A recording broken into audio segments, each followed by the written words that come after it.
ಎಲ್ಲರಿಗೂ ನಮಸ್ಕಾರ. ನವಚೇತನ ಎಜುಕೇಷನ್ ಚಾನಲ್ಗೆ ಎಲ್ಲರಿಗೂ ಸ್ವಾಗತ. ಇವತ್ತಿನ ಸೆಷನ್ನಲ್ಲಿ ನಾವು ಕಡ್ಡಾಯ ಕನ್ನಡ ಮತ್ತು ಸಾಮಾನ್ಯ ಕನ್ನಡ ಪರೀಕ್ಷೆಗಳಿಗೆ ಉಪಯುಕ್ತವಾಗುವಂತೆ ವರ್ಣಮಾಲೆ, ವಾಕ್ಯ ಪ್ರಕಾರಗಳು, ನಾಮಪದ, ಅನುಕರಣವ್ಯಯ, ದ್ವಿರುಕ್ತಿ, ಜೋಡುನುಡಿ, ಅನಂತರ ಲೇಖನ ಚಿಹ್ನೆಗಳು ಇವುಗಳಿಗೆ ಸಂಬಂಧಪಟ್ಟಂತೆ ಯಾವ ರೀತಿ ಪ್ರಶ್ನೋತ್ತರಗಳನ್ನು ಕೇಳ್ಬೋದು ಅನ್ನೋದನ್ನು ಚರ್ಚೆ ಮಾಡೋಣ. ಇದು ನಿಮಗೆ ಈಗ ಸದ್ಯದಲ್ಲೇ ಇರುವಂತಹ ವಿಲೇಜ್ ಅಡ್ಮಿನಿಸ್ಟ್ರೇಟಿವ್ ಎಕ್ಸಾಮ್ಸ್ಗೆ ಹೆಲ್ಪ್ ಆಗುತ್ತೆ. ಜೊತೆಗೆ PDO ಎಕ್ಸಾಮ್, ಅನಂತರ GPSTR, HSTR ಹಾಗೂ KPSC ನಡೆಸುವಂತಹ ಎಲ್ಲ ಸ್ಪರ್ಧಾತ್ಮಕ ಪರೀಕ್ಷೆಗಳಿಗೆ ಉಪಯುಕ್ತವಾಗುತ್ತೆ. ಸೊ ಇದನ್ನು ಮಾದರಿ ಪ್ರಶ್ನೋತ್ತರಗಳು ಅಂತ ಒಂದು ಸಲ ನಾವು ಪುನರಾವರ್ತನೆ ಮಾಡೋಣ. ಈಗ ಮೊದಲನೇದಾಗಿ ವರ್ಣಮಾಲೆಗೆ ಸಂಬಂಧಪಟ್ಟಂತೆ ಪ್ರಶ್ನೋತ್ತರಗಳನ್ನು ಪಟ್ಟಿ ಮಾಡಿದ್ದೀನಿ. ಮೊದಲನೆಯ ಪ್ರಶ್ನೆ, ವ್ಯಂಜನ ವರ್ಗದ 1 ಮತ್ತು 3ನೇ ಅಕ್ಷರಗಳಿಗೆ ಹೀಗೆನ್ನುವರು ಅಂತ ಇದೆ. ವ್ಯಂಜನ ವರ್ಗದ 1 ಮತ್ತು 3ನೇ ಅಕ್ಷರಗಳಿಗೆ ನಾವು ಅಲ್ಪ ಪ್ರಾಣಾಕ್ಷರಗಳು ಅಂತ ಹೇಳ್ತೀವಿ. ಇಲ್ಲಿ ನೇರವಾಗಿ ಉತ್ತರವನ್ನೇ ಹೇಳ್ತೀನಿ, ಅಲ್ಪ ಪ್ರಾಣಾಕ್ಷರಗಳು ಅಂತ ಹೇಳ್ತೀವಿ. ಹಾಗಾದರೆ ಇದನ್ನು ನಾವು ಒಂದ್ಸರ್ತಿ ಕ್ಲಿಯರ್ ಮಾಡ್ಕೊಳ್ಳೋಣ. ಈಗ ನೀವಿಲ್ಲಿ ನೋಡ್ತಾ ಇರುವಂಥದ್ದು ವರ್ಣಮಾಲೆಯ ಒಂದು ಚಿತ್ರ, ಹೌದಾ? ಸೊ ವರ್ಣಮಾಲೆಯಲ್ಲಿ ಒಟ್ಟು ಎಷ್ಟು ಅಕ್ಷರಗಳಿದೆ ಅಂತ ಕೂಡ ಪ್ರಶ್ನೆ ಕೇಳಿದ್ದಾರೆ. ಒಟ್ಟು 49 ಅಕ್ಷರಗಳಿರುತ್ತೆ. ಅದರಲ್ಲಿ ನಾವು 3 ವಿಭಾಗಗಳನ್ನು ಮಾಡ್ತೀವಿ. ಮೊದಲನೆಯ ವಿಭಾಗ ಸ್ವರಗಳು, ಅನಂತರ ಎರಡನೇದು ವ್ಯಂಜನಗಳು, ಮೂರನೇದು ಯೋಗವಾಹಗಳು. ಸೊ ವ್ಯಂಜನಗಳನ್ನು ನಾವು ಮತ್ತೆ ವಿಭಾಗಗಳನ್ನಾಗಿ ಮಾಡ್ತೀವಿ. ಓಕೆ, ಇಲ್ಲಿ ನೋಡಿ, ವ್ಯಂಜನಗಳ ವಿಭಾಗಗಳ ಕುರಿತಾಗಿ ಪ್ರಶ್ನೆಯನ್ನು ಕೇಳಿದ್ದಾರೆ. ಈಗ ನಮಗೇನು ಪ್ರಶ್ನೆ ಕೇಳಿದ್ದಾರೆ? ವ್ಯಂಜನ ವರ್ಗದ ಮೊದಲನೆಯ ಮತ್ತು 3ನೆಯ ಸಾಲಿನಲ್ಲಿರುವಂತಹ ಅಕ್ಷರಗಳನ್ನು ನಾವು ಏನಂತ ಕರಿತೀವಿ ಅಂತ ಕೇಳಿದ್ದಾರೆ. ಅಲ್ಪ ಪ್ರಾಣಾಕ್ಷರಗಳು ಅಂತ ಕರಿತೀವಿ. ಓಕೆ, ಅಲ್ಪ ಪ್ರಾಣಾಕ್ಷರಗಳು ಅಂತ ಕರೆಯೋದು. ಹಾಗಾದರೆ ಇದೇ ಪ್ರಶ್ನೆಯನ್ನು ನಮಗೆ ಈ ರೀತಿ ಕೂಡ ಕೇಳ್ಬೋದು. ವ್ಯಂಜನ ವರ್ಗದ 2 ಮತ್ತು 4ನೆಯ ಸಾಲಿನಲ್ಲಿರುವಂತಹ ಅಕ್ಷರಗಳನ್ನು ನಾವು ಏನಂತ ಕರಿತೀವಿ ಅಂತ ಅಂದರೆ ಇವುಗಳನ್ನು ನಾವು ಮಹಾಪ್ರಾಣಾಕ್ಷರಗಳು ಅಂತ ಕರಿತೀವಿ. ಓಕೆ, ಇದನ್ನು ನಾವು ಮಹಾಪ್ರಾಣಾಕ್ಷರಗಳು ಅಂತ ಕರೆಯೋದು. ಹಾಗಾದರೆ ವ್ಯಂಜನ ವರ್ಗದ ಕೊನೆಯ ಸಾಲಿನಲ್ಲಿರುವ ಅಥವಾ 5ನೆಯ ಸಾಲಿನಲ್ಲಿರುವಂತಹ ಅಕ್ಷರಗಳನ್ನು ನಾವು ಏನಂತ ಕರಿತೀವಿ? ಓಕೆ, ಇಲ್ಲಿ ನೋಡಿ, ಇದನ್ನು ವ್ಯಂಜನ ವರ್ಗದ ಕೊನೆಯ ಸಾಲು ಅಥವಾ 5ನೆಯ ಸಾಲು, ಇದನ್ನು ನಾವು ಅನುನಾಸಿಕಗಳು ಅಂತ ಕರೆಯೋದು. ಓಕೆ, ಸೊ ಈಗ ಮತ್ತೊಮ್ಮೆ ನೋಡೋಣ. ವ್ಯಂಜನ ವರ್ಗದ 1 ಮತ್ತು 3ನೆಯ ಸಾಲು ಏನಾಗುತ್ತೆ? ಅಲ್ಪ ಪ್ರಾಣ. ಅನಂತರ ವ್ಯಂಜನ ವರ್ಗದ 2 ಮತ್ತು 4ನೆಯ ಸಾಲುಗಳು ಮಹಾಪ್ರಾಣ. ವ್ಯಂಜನ ವರ್ಗದ ಕೊನೆಯ ಸಾಲನ್ನು ನಾವು ಅನುನಾಸಿಕಗಳು ಅಂತ ಕರೆಯೋದು. ಸೊ ಈಗ ಈ ಒಂದು ಪ್ರಶ್ನೆ ನಿಮ್ಗೆ ಕ್ಲಿಯರ್ ಆಗಿದೆ ಅಂದ್ಕೊಳ್ತೀನಿ. ನೆಕ್ಸ್ಟ್ ಎರಡನೆಯ ಪ್ರಶ್ನೆಯನ್ನು ನೋಡೋಣ. ಟ ವರ್ಗದ ಅನುನಾಸಿಕ ಅಕ್ಷರವಿದು ಅಂತ ಇದೆ. ಟ ವರ್ಗದ ಅನುನಾಸಿಕ ಅಕ್ಷರ ಯಾವುದಾಗತ್ತೆ? ಆಪ್ಷನ್ 3 ಸರಿಯಾದಂಥ ಉತ್ತರ ಆಗುತ್ತೆ ಇಲ್ಲಿ. ಓಕೆ, ಟ ವರ್ಗದ ಅನುನಾಸಿಕ ಅಕ್ಷರ ಣ. ಮೂರನೆಯ ಪ್ರಶ್ನೆ, ಕನ್ನಡ ವರ್ಣಮಾಲೆಯಲ್ಲಿರುವ ಅವರ್ಗೀಯ ವ್ಯಂಜನಾಕ್ಷರಗಳು ಎಷ್ಟು ಅಂತ ಇದೆ. ಕನ್ನಡ ವರ್ಣಮಾಲೆಯಲ್ಲಿರುವಂತಹ ಅವರ್ಗೀಯ ವ್ಯಂಜನಾಕ್ಷರಗಳು 9. ಓಕೆ, ಯ, ರ, ಲ, ವ, ಶ, ಶ, ಸ, ಹ, ಳ. ಈ 9 ಅಕ್ಷರಗಳನ್ನು ನಾವು ಅವರ್ಗೀಯ ವ್ಯಂಜನಾಕ್ಷರಗಳು ಅಂತ ಕರಿತೀವಿ. ಯಾಕಂದರೆ ಇವುಗಳನ್ನು ನಾವು ಮತ್ತೆ ವರ್ಗ ಮಾಡೋದಕ್ಕೆ ಬರಲ್ಲ, ಹಾಗಾಗಿ ಅವರ್ಗೀಯ ವ್ಯಂಜನಗಳು ಅಂತ ಕರಿತೀವಿ. ಇಲ್ಲಿ ಸ್ವರಗಳ ಸಂಖ್ಯೆ ಎಷ್ಟು ಅಂತ ಕೇಳಿದರೆ 13 ಅಂತ ಆಗುತ್ತೆ. ವ್ಯಂಜನಗಳ ಸಂಖ್ಯೆ ಎಷ್ಟು ಅಂದರೆ 25 ಅಂತ ಆಗುತ್ತೆ. ದೀರ್ಘ ಸ್ವರಗಳ ಸಂಖ್ಯೆ ಎಷ್ಟು ಅಂತ ಅಂದರೆ 7 ಅನ್ನೋದು ನಮ್ಮ ಉತ್ತರ ಆಗಿರುತ್ತೆ. ನೆಕ್ಸ್ಟು 4ನೆಯ ಪ್ರಶ್ನೆ, ಮೂಗಿನ ಸಹಾಯದಿಂದ ಉಚ್ಚರಿಸುವಂತಹ ಅಕ್ಷರಗಳು ಇವು ಅಂತ ಕೇಳಿದ್ದಾರೆ. ಇಲ್ಲಿ ಆಪ್ಷನ್ ಸಂಧ್ಯಕ್ಷರಗಳು, ಯೋಗವಾಹಗಳು, ಅನುನಾಸಿಕಗಳು, ಋಸ್ವ ಸ್ವರಗಳು. ಓಕೆ, ಋಸ್ವ ಸ್ವರಗಳು ಅಂತ ಮಾಡ್ಕೊಳ್ಳಿ. ಇಲ್ಲಿ ಸರಿಯಾದಂಥ ಉತ್ತರ ಅನುನಾಸಿಕಗಳು. ಮೂಗಿನ ಸಹಾಯದಿಂದ ನಾವು ಉಚ್ಚರಿಸುವಂತಹ ಅಕ್ಷರಗಳನ್ನು ಅನುನಾಸಿಕಗಳು ಅಂತ ಕರಿತೀವಿ. ಸಂಧ್ಯಕ್ಷರಗಳು ಯಾವುದು ಅಂತ ಅಂದರೆ ಐ ಮತ್ತು ಔ. ಓಕೆ, ಐ ಮತ್ತು ಔ ಸ್ವರಗಳನ್ನು ನಾವು ಸಂಧ್ಯಕ್ಷರಗಳು ಅಂತ ಕರಿತೀವಿ. ಯೋಗವಾಹಗಳು ಅಂ, ಅಹ. ಅನಂತರ ಋಸ್ವ ಸ್ವರಗಳು ಎಲ್ರಿಗೂ ಗೊತ್ತಿರುತ್ತೆ. ಒಂದು ಮಾತ್ರೆಯ ಕಾಲದಲ್ಲಿ ಉಚ್ಚರಿಸುವಂತಹ ಅಕ್ಷರಗಳನ್ನು ಋಸ್ವ ಸ್ವರಗಳು ಅಂತ ಕರಿತೀವಿ.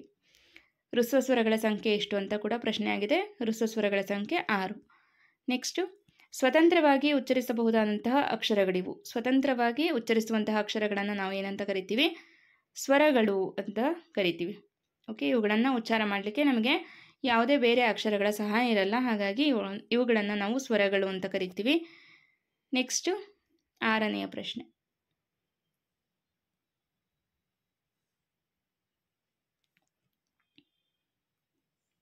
ವ್ಯಂಜನಗಳಿಗೆ ಸ್ವರಗಳು ಹಾಗೂ ಯೋಗವಾಹಗಳು ಸೇರಿ ಉಂಟಾದ ಅಕ್ಷರಗಳಿಗೆ ಏನೆನ್ನುವರು?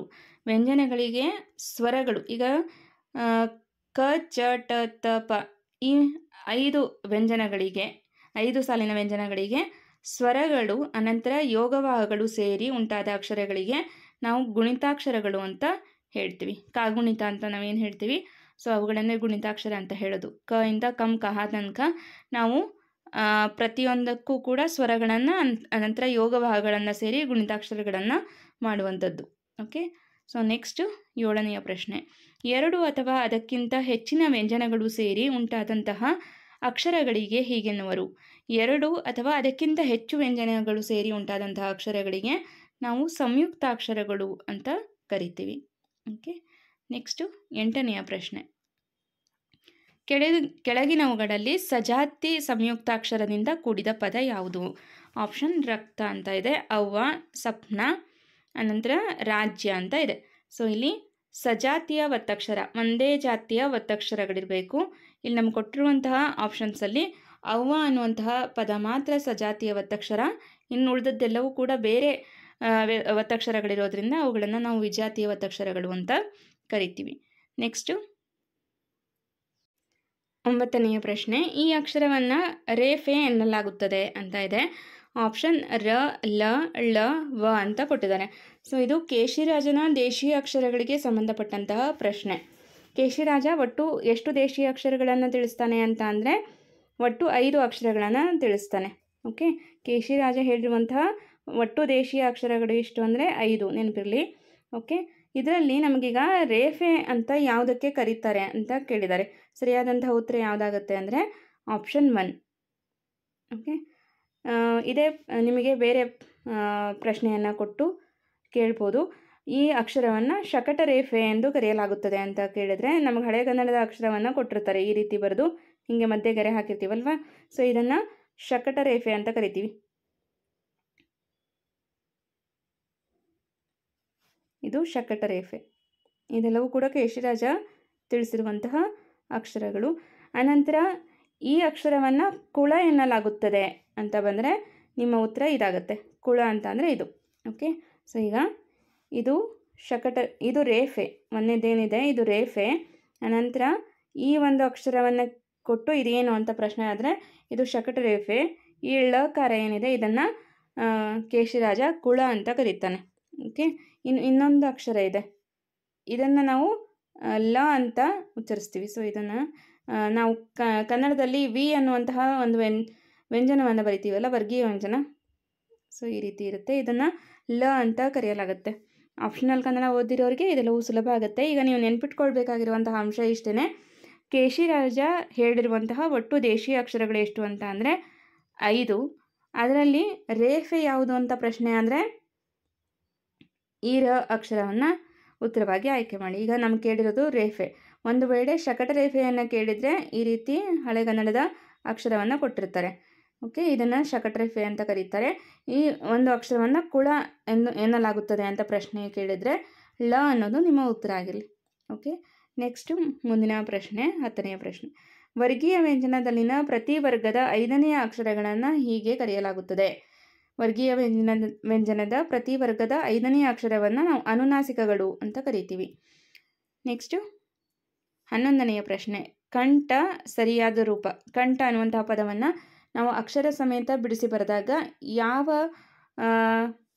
ಉತ್ತರ ಸರಿಯಾಗತ್ತೆ ಅಂತ ಕೇಳಿದ್ದಾರೆ. ಈಗ ನಾವು ಕಂಠ ಇದನ್ನು ಉಚ್ಚಾರ ಮಾಡಬೇಕಾದ್ರೆ ಬಳಸುವಂತಹ ಅನುನಾಸಿಕ ಯಾವುದು ಅಂತ ನಾವು ಮೊದಲು ಕಂಡುಹಿಡ್ಕೊಳ್ಬೇಕು.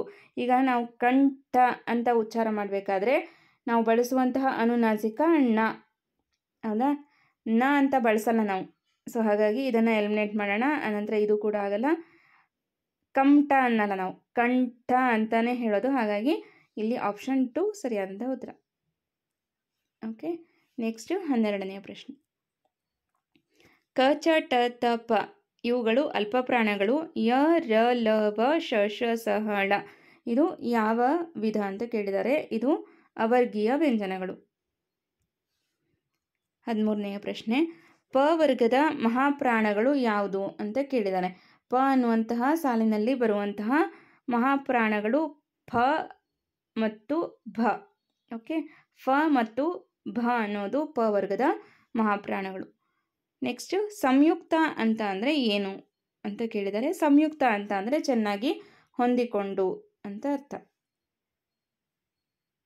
ಓಕೆ, ನೆಕ್ಸ್ಟು 15ನೇ ಪ್ರಶ್ನೆ, ಸ್ವತಂತ್ರವಾಗಿ ಉಚ್ಚಾರಣೆ ಮಾಡುವ ಅಕ್ಷರಗಳು ಯಾವುದು ಅಂತ ಇದೆ. ಸೊ ಇದು ಆಲ್ರೆಡಿ ಕೇಳಿದರೆ, ಸ್ವತಂತ್ರವಾಗಿ ಉಚ್ಚಾರಣೆ ಮಾಡುವಂಥ ಅಕ್ಷರಗಳನ್ನು ನಾವು ಸ್ವರಗಳು ಅಂತ ಹೇಳ್ತೀವಿ. ನೆಕ್ಸ್ಟ್ 16ನೇ ಪ್ರಶ್ನೆ, ಸಿಂಹ ಇದರ ಸರಿಯಾದ ರೂಪ. ಇದನ್ನು ಉಚ್ಚಾರ ಮಾಡಿ ನೋಡೋಣ. ಸಿಂಹ, ಇದನ್ನು ಉಚ್ಚಾರ ಮಾಡಬೇಕಾದ್ರೆ ನಾವು ಬಳಸುವಂತಹ ಅನುನಾಸಿಕ ಯಾವುದು ಅಂತ ಮೊದಲು ಕಂಡು ಹಿಡ್ಕೊಳ್ಬೇಕು. ಇದನ್ನು ನಾವು ಉಚ್ಚಾರ ಮಾಡಬೇಕಾದ್ರೆ ಮ ಅನ್ನುವಂತಹ ಅನುನಾಸಿಕವನ್ನು ಬಳಸ್ತೀವಿ. ಸೊ ಇಲ್ಲಿ ಮ ಅನ್ನೋದು ಎಲ್ಲಿದೆ? ಇಲ್ಲಿದೆ ನೋಡಿ, ಆಪ್ಷನ್ 2 ಅಲ್ಲಿದೆ. ಸ ಅಧಿಕ್ ಇ, ಅನಂತರ ಮ ಅಧಿಕ್ ಹ ಅಧಿಕ್ ಅ. ಸೊ ಇದನ್ನು ಕೂಡಿಸಿ ಬರೆದಾಗ ಸಿಂಹ ಅನ್ನೋದಾಗುತ್ತೆ. ಓಕೆ, ಸಿಂಹ ಈ ಒಂದು ಪದವನ್ನು ವಿಂಗಡಣೆ ಮಾಡಿ ಬರೆದಾಗ ಆಪ್ಷನ್ 2 ಸರಿಯಾದಂಥ ಉತ್ತರ ಆಗುತ್ತೆ.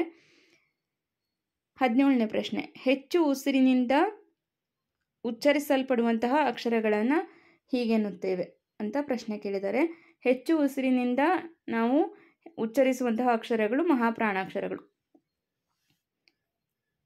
18ನೇ ಪ್ರಶ್ನೆ, ವಿಜಾತಿಯ ಸಂಯುಕ್ತಾಕ್ಷರ ಹೊಂದಿರುವಂತಹ ಪದ ಇದು ಅಂತ ಕೇಳಿದ್ದಾರೆ. ಸೊ ಇಲ್ಲಿ ವಿಜಾತಿಯ ಒತ್ತಕ್ಷರ ಇರೋದು ಎಚ್ಚರ, ಇಲ್ಲ, ಬಟ್ಟೆ ಇವೆಲ್ಲವೂ ಕೂಡ ಸಜಾತಿಯ ಒತ್ತಕ್ಷರಗಳು. ಆದರೆ ಸ್ಫೋಟಿಸು ಅನ್ನೋದೇನಿದೆ ಸಗೆ ಇಲ್ಲಿ ಪ ಒತ್ತಕ್ಷರವಾಗಿ ಬಂದಿದೆ, ಹಾಗಾಗಿ ಇದು ವಿಜಾತಿಯ ಒತ್ತಕ್ಷರ. ನೆಕ್ಸ್ಟ್ 19ನೇ ಪ್ರಶ್ನೆ, ಅವರ್ಗೀಯ ವ್ಯಂಜನ ಅಕ್ಷರ ಇರುವಂತಹ ಪದ ಯಾವುದು? ಸೊ ಈಗ ನಮಗೆ 4 ಆಪ್ಷನ್ ಕೊಟ್ಟಿದ್ದಾರೆ, ಅದರಲ್ಲಿ ಅವರ್ಗೀಯ ವ್ಯಂಜನ ಇರಬೇಕಂತೆ. ಸೊ ಅಂತಹ ಪದ ಯಾವುದು ಅಂತ ಅಂದರೆ, ಇಲ್ಲಿ ಮಿಂಚು ಅನ್ನೋದರಲ್ಲಿ ನಮಗೆ ಅವರ್ಗೀಯ ವ್ಯಂಜನ ಇಲ್ಲ. ಯ ಇಂದ ಳವರೆಗೂ ಯಾವ್ದಾದ್ರು ಅಕ್ಷರ ಇರಬೇಕಿಲ್ಲಿ. ಓಕೆ, ಮಿಂಚು ಅನ್ನೋದ್ರಲ್ಲಿ ಇಲ್ಲ, ಆದರೆ ರೋದನ ಅನ್ನೋದರಲ್ಲಿ ಇದೆ. ಯ ರ ಎರಡನೇ ಅಕ್ಷರವೇ ಇದೆ ಇಲ್ಲಿ, ಹಾಗಾಗಿ ಆಪ್ಷನ್ 2 ಸರಿಯಾದಂಥ ಉತ್ತರ. ಆರ್ತನಾದ ನಂತರ ಮುದುಕಿ ಇದರಲ್ಲಿ ಕೂಡ ನಮಗೆ ಅವರ್ಗೀಯ ವ್ಯಂಜನಗಳು ಇಲ್ಲ, ಹಾಗಾಗಿ ಆಪ್ಷನ್ 2 ಸರಿಯಾದಂಥ ಉತ್ತರ ಆಗುತ್ತೆ. 20ನೇ ಪ್ರಶ್ನೆ, ಅಕ್ಷರಗಳ ಅಥವಾ ಸ್ವರಗಳ ಜೊತೆಯಲ್ಲಿ ಕೂಡಿಕೊಂಡು ಹೋಗುವಂತಹ ಅಕ್ಷರಗಳನ್ನು ನಾವು ಏನಂತ ಕರಿತೀವಿ ಅಂತ ಪ್ರಶ್ನೆಯನ್ನು ಕೇಳಿದ್ದಾರೆ. ಯೋಗವಾಹಗಳು, ಋಸ್ವಸ್ವರಗಳು, ಅನುನಾಸಿಕಗಳು, ಸಂಧ್ಯಕ್ಷರಗಳು ಅಂತ ಇದೆ. ಸರಿಯಾದಂತಹ ಉತ್ತರ ಯೋಗವಾಹಗಳು. ಯಾಕಂದರೆ ಯೋಗವಾಹಗಳನ್ನು ನಾವು ಉಚ್ಚಾರ ಮಾಡಬೇಕು ಅಥವಾ ಆ ಒಂದು ಅಕ್ಷರಗಳನ್ನು ಹೇಳಬೇಕು ಅಂದರೆ ನಮಗೆ ಬೇರೆ ಅಕ್ಷರಗಳ ಸಹಾಯ ಬೇಕೇ ಬೇಕು. ಯಾಕಂದರೆ ಇಲ್ಲಿ ನೋಡಿ, ಈಗ ಅನುಸ್ವಾರ ಮತ್ತು ವಿಸರ್ಗಗಳನ್ನು ನಾವು ಯೋಗವಾಹಗಳು ಅಂತ ಹೇಳ್ತೀವಿ. ಸೊ ಇದನ್ನು ಉಚ್ಚಾರ ಮಾಡಬೇಕು ಅಂದರೆ ನಾವು ಇದನ್ನು ಉಚ್ಚಾರ ಮಾಡಲಿಕ್ಕೆ ಅಕ್ಷರಗಳು ಅಥವಾ ಸ್ವರಗಳ ಸಹಾಯವನ್ನು ತಗೊಳ್ಳೇಬೇಕಾಗತ್ತೆ. ಇಲ್ಲಿ ನೋಡಿ, ಈಗ ಅಮ್ಮ ಅಂತ ಹೇಳ್ಬೋದು, ಅಹ ಅಂತ ಹೇಳ್ಬೋದು, ಅಥವಾ ಕಮ್, ಕಹ, ಸಮ್, ಸಹ. ಸೊ ಈ ರೀತಿ ಅಕ್ಷರಗಳ ಜೊತೆಯಲ್ಲೇ ಕೂಡಿಕೊಂಡು ಹೋಗುವಂಥ ಅಕ್ಷರಗಳನ್ನು ಯೋಗವಾಹಗಳು ಅಂತ ಹೇಳ್ತೀವಿ. ಸೊ ಇದಿಷ್ಟು ವರ್ಣಮಾಲೆಗೆ ಸಂಬಂಧಪಟ್ಟಂತಹ ಪ್ರಶ್ನೋತ್ತರಗಳಾಗಿತ್ತು. ವರ್ಣಮಾಲೆಗೆ ಸಂಬಂಧಪಟ್ಟಂತೆ ಅವುಗಳ ವಿಭಾಗಗಳ ಮೇಲೆ ಪ್ರಶ್ನೆಯನ್ನು ಕೇಳ್ತಾರೆ. ಸೊ ಈಗ ಉದಾಹರಣೆಗೆ ಕೆಲವೊಂದಿಷ್ಟು ಪ್ರಶ್ನೆಗಳನ್ನು ಹೇಳೋದಾದರೆ, ವರ್ಣಮಾಲೆಯಲ್ಲಿ ಒಟ್ಟು ಎಷ್ಟು ಅಕ್ಷರಗಳಿದೆ ಅಂತ ಕೇಳ್ಬೋದು, ಅಥವಾ ವರ್ಣಮಾಲೆಯಲ್ಲಿರುವಂತಹ ವಿಭಾಗಗಳು ಎಷ್ಟು ಅಂತ ಕೇಳ್ಬೋದು. ವಿಭಾಗಗಳು 3, ಸ್ವರಗಳು, ವ್ಯಂಜನಗಳು, ಯೋಗವಾಹಗಳು. ಅನಂತರ ಸ್ವರಗಳಲ್ಲಿ ಎಷ್ಟು ವಿಧ ಅಥವಾ ಅಂತ ಪ್ರಶ್ನೆ ಕೇಳ್ಬೋದು. ಆಮೇಲೆ ಸ್ವರಗಳಲ್ಲಿರುವಂತಹ ವಿಧಗಳು, ಋಸ್ವ ಸ್ವರಗಳಲ್ಲಿ ಎಷ್ಟು ಅಕ್ಷರಗಳಿರುತ್ತೆ, ದೀರ್ಘ ಸ್ವರದಲ್ಲಿ ಎಷ್ಟು ಅಕ್ಷರ. ಅನಂತರ ವ್ಯಂಜನಗಳ ಮೇಲೆ ಕೂಡ ಇದೇ ರೀತಿ ಕೇಳ್ಬೋದು. ಅಲ್ಪ ಪ್ರಾಣಗಳ ಸಂಖ್ಯೆ, ಮಹಾಪ್ರಾಣಗಳ ಸಂಖ್ಯೆ, ಅನುನಾಸಿಕಗಳ ಸಂಖ್ಯೆ, ಅನಂತರ ಅವರ್ಗೀಯ ವ್ಯಂಜನಗಳ ಸಂಖ್ಯೆ ಎಷ್ಟು, ವ್ಯಂಜನಗಳು ಟೋಟಲ್ ವ್ಯಂಜನಗಳ ಸಂಖ್ಯೆ ಎಷ್ಟು, ಈ ರೀತಿ ಪ್ರಶ್ನೆಗಳನ್ನು ಕೇಳ್ಬೋದು. ಜೊತೆಗೆ ಈಗ ನಾವೇನು ಅಭ್ಯಾಸ ಮಾಡಿದ್ವಿ ಈ ರೀತಿ ಪ್ರಶ್ನೆಗಳನ್ನು ಕೂಡ ನಾವು ಪರೀಕ್ಷೆಯಲ್ಲಿ ನಿರೀಕ್ಷೆ ಮಾಡ್ಬೋದು. ಓಕೆ, ಸೊ ಇದಿಷ್ಟು ವರ್ಣಮಾಲೆಗೆ ಸಂಬಂಧಪಟ್ಟಂತಹ ಪ್ರಶ್ನೋತ್ತರಗಳ ಪುನರಾವರ್ತನೆಯಾಗಿತ್ತು. ನೆಕ್ಸ್ಟ್ 2ನೆಯ ಕಾನ್ಸೆಪ್ಟ್ ಯಾವುದು ಅಂದರೆ ವಾಕ್ಯ ಪ್ರಕಾರಗಳು. ವಾಕ್ಯಗಳಲ್ಲಿ ಒಟ್ಟು 3 ವಿಧಗಳಿದೆ. ಒಂದನೇದು ಸಂಯೋಜಿತ ವಾಕ್ಯ, ಸಾಮಾನ್ಯ ವಾಕ್ಯ, ಅನಂತರ ಮಿಶ್ರ ವಾಕ್ಯ, ಅನಂತರ ಸಂಯೋಜಿತ ವಾಕ್ಯ. ಒಟ್ಟು 3 ಪ್ರಕಾರಗಳನ್ನು ನೋಡ್ತೀವಿ: ಸಾಮಾನ್ಯ ವಾಕ್ಯ, ಮಿಶ್ರ ವಾಕ್ಯ, ಸಂಯೋಜಿತ ವಾಕ್ಯ. ಅವುಗಳಿಗೆ ಸಂಬಂಧಪಟ್ಟಂತೆ ಯಾವ ರೀತಿ ಪ್ರಶ್ನೆಗಳನ್ನು ಕೇಳ್ಬೋದು ಅನ್ನೋದನ್ನು ಪುನರಾವರ್ತನೆ ಮಾಡೋಣ. ಮೊದಲನೆಯ ಪ್ರಶ್ನೆ, ವಾಕ್ಯ ಪ್ರಕಾರಗಳಿಗೆ ಸಂಬಂಧಪಟ್ಟಂತೆ ಮೊದಲನೆಯ ಪ್ರಶ್ನೆ, ಸ್ವತಂತ್ರ ವಾಕ್ಯಗಳಾಗಿ ನಿಲ್ಲಬಲ್ಲ ಅನೇಕ ಉಪವಾಕ್ಯಗಳೊಡನೆ ಒಂದು ಪೂರ್ಣಾಭಿಪ್ರಾಯದ ವಾಕ್ಯವಿದ್ದರೆ ಅದು ಯಾವ ವಾಕ್ಯ ಪ್ರಕಾರ ಅಂತ ಕೇಳಿದ್ದಾರೆ. ಸಂಯೋಜಿತ ವಾಕ್ಯ, ಸಾಮಾನ್ಯ ವಾಕ್ಯ, ಮಿಶ್ರ ವಾಕ್ಯ, ಪ್ರಶ್ನಾರ್ಥಕ ವಾಕ್ಯ ಅಂತ ಇದೆ. ಸೊ ಇಲ್ಲಿ ಸ್ವತಂತ್ರ ವಾಕ್ಯಗಳಾಗಿ ನಿಲ್ಲಬಲ್ಲ ಅನೇಕ ಉಪವಾಕ್ಯಗಳೊಡನೆ ಒಂದು ಪೂರ್ಣಾಭಿಪ್ರಾಯದ ವಾಕ್ಯವಿದ್ದರೆ ಅದು ಸಂಯೋಜಿತ ವಾಕ್ಯ. ಹಲವಾರು ವಾಕ್ಯಗಳ ಸಂಯೋಜನೆ ಇರುತ್ತೆ. ಇಲ್ಲಿ ಒಂದೇ ವಾಕ್ಯ ಇದ್ದರೆ ಅದನ್ನು ನಾವು ಸಾಮಾನ್ಯ ವಾಕ್ಯ ಅಂತ ಹೇಳ್ತೀವಿ. ಒಂದು ಪೂರ್ಣ ಕ್ರಿಯಾಪದದೊಂದಿಗೆ ಒಂದು ವಾಕ್ಯ ಸ್ವತಂತ್ರವಾಗಿರುತ್ತೆ ಅಂದರೆ ಅದನ್ನು ನಾವು ಸಾಮಾನ್ಯ ವಾಕ್ಯ ಅಂತ ಹೇಳ್ತೀವಿ. ಇಲ್ಲಿ ಅನೇಕ ವಾಕ್ಯಗಳು, ಅನೇಕ ಉಪವಾಕ್ಯಗಳು ಸೇರಿಕೊಂಡು ಒಂದು ಪೂರ್ಣ ವಾಕ್ಯವಾಗಿದ್ದರೆ, ಅನೇಕ ಉಪವಾಕ್ಯಗಳ ಸಂಯೋಜನೆಯಾಗಿದ್ದು ಅದು ಒಂದು ಪೂರ್ಣ ವಾಕ್ಯವಾಗಿದ್ದರೆ ಅಥವಾ ಒಂದು ಪೂರ್ಣ ಅಭಿಪ್ರಾಯವನ್ನು ನೀಡ್ತಾ ಇದ್ದರೆ ಅದನ್ನು ನಾವು ಸಂಯೋಜಿತ ವಾಕ್ಯ ಅಂತ ಕರಿತೀವಿ. ನೆಕ್ಸ್ಟು ಈ ಒಂದು ಪ್ರಶ್ನೆಗೆ ನಿಮಗೆ ಕ್ಲಿಯರ್ ಆಗಿದೆ ಅಂದ್ಕೊಳ್ತೀನಿ ಉತ್ತರ. ಸ್ವತಂತ್ರ ವಾಕ್ಯಗಳಾಗಿ ನಿಲ್ಲಬಲ್ಲ ಅನೇಕ ಉಪವಾಕ್ಯಗಳೊಡನೆ ಒಂದು ಪೂರ್ಣಾಭಿಪ್ರಾಯದ ವಾಕ್ಯಗಳಿದ್ದರೆ ಅದು ಸಂಯೋಜಿತ ವಾಕ್ಯ. ಸೊ ಸಿಂಪಲ್ ಆಗಿ ನೆನ್ಪಿಟ್ಕೊಳ್ಳಿ, ಹಲವಾರು ವಾಕ್ಯಗಳ ಸಂಯೋಜನೆ ಇರುತ್ತಲ್ಲಿ. ಓಕೆ, ಸೊ ಅದು ಒಂದು ಪೂರ್ಣಾಭಿಪ್ರಾಯವನ್ನು ತಿಳಿಸುವಂಥ ವಾಕ್ಯವಾಗಿರುತ್ತೆ. ಅಂತಹ ವಾಕ್ಯ ಇದ್ದರೆ ಅದನ್ನು ಸಂಯೋಜಿತ ವಾಕ್ಯ ಅಂತ ಹೇಳ್ತೀವಿ. ನೆಕ್ಸ್ಟು ಎರಡನೆಯ ಪ್ರಶ್ನೆ, ಒಂದು ಅಥವಾ ಅನೇಕ ವಾಕ್ಯಗಳು ಒಂದು ಪ್ರಧಾನ ವಾಕ್ಯಕ್ಕೆ ಅಧೀನಗಳಾಗಿದ್ದರೆ ಅಂತಹ ವಾಕ್ಯವನ್ನು ನಾವು ಮಿಶ್ರವಾಕ್ಯ ಅಂತ ಹೇಳ್ತೀವಿ. ಹಲವಾರು ವಾಕ್ಯಗಳ ಮಿಶ್ರಣವನ್ನು ನಾವು ಮಿಶ್ರವಾಕ್ಯ ಅಂತ ಹೇಳೋದು. ಒಂದು ಅಥವಾ ಅನೇಕ ವಾಕ್ಯಗಳು ಒಂದು ಪ್ರಧಾನ ವಾಕ್ಯಕ್ಕೆ ಅಧೀನಗಳಾಗಿದ್ದರೆ ಅಂತಹ ವಾಕ್ಯವನ್ನು ಮಿಶ್ರವಾಕ್ಯ ಅಂತ ಹೇಳ್ತೀವಿ. ನೆಕ್ಸ್ಟು ಮೂರನೆಯ ಪ್ರಶ್ನೆ, ಒಂದು ಪೂರ್ಣ ಕ್ರಿಯಾಪದದೊಂದಿಗೆ ಸ್ವತಂತ್ರವಾಗಿರುವಂತಹ ವಾಕ್ಯವನ್ನು ನಾವು ಸಾಮಾನ್ಯ ವಾಕ್ಯ ಅಂತ ಹೇಳೋದು. ಇಲ್ಲಿ ಒಂದು ಪೂರ್ಣ ಕ್ರಿಯಾಪದದೊಂದಿಗೆ ಒಂದು ಸ್ವತಂತ್ರ ವಾಕ್ಯ ಇರುತ್ತೆ, ಅಂತಹ ಒಂದು ವಾಕ್ಯ ಪ್ರಕಾರವನ್ನು ಸಾಮಾನ್ಯ ವಾಕ್ಯ ಅಂತ ಹೇಳ್ತೀವಿ. ಇಲ್ಲಿ ಈಗ ಉದಾಹರಣೆಯೊಂದಿಗೆ ನಾವು ಆ ಒಂದು ವಾಕ್ಯ ಪ್ರಕಾರಗಳನ್ನು ಅರ್ಥ ಮಾಡ್ಕೊಳ್ಳೋಣ. ಇಲ್ಲಿ ನೋಡಿ, ಈಗ ತಮ್ಮ ಊರಿಗೆ ಮುಖ್ಯಮಂತ್ರಿಗಳು ಬರುತ್ತಾರೆಂದು ಗ್ರಾಮಸ್ಥರು ಊರನ್ನು ಸೇರಿದರು. ಸೊ ಇಲ್ಲಿ ಎರಡು ವಾಕ್ಯಗಳ ಮಿಶ್ರಣ ಇದೆ, ಹೌದಾ? ತಮ್ಮ ಊರಿಗೆ ಮುಖ್ಯಮಂತ್ರಿಗಳು ಬರುತ್ತಾರೆ ಎಂದು ಗ್ರಾಮಸ್ಥರು ಊರನ್ನು ಸಿಂಗರಿಸಿದರು.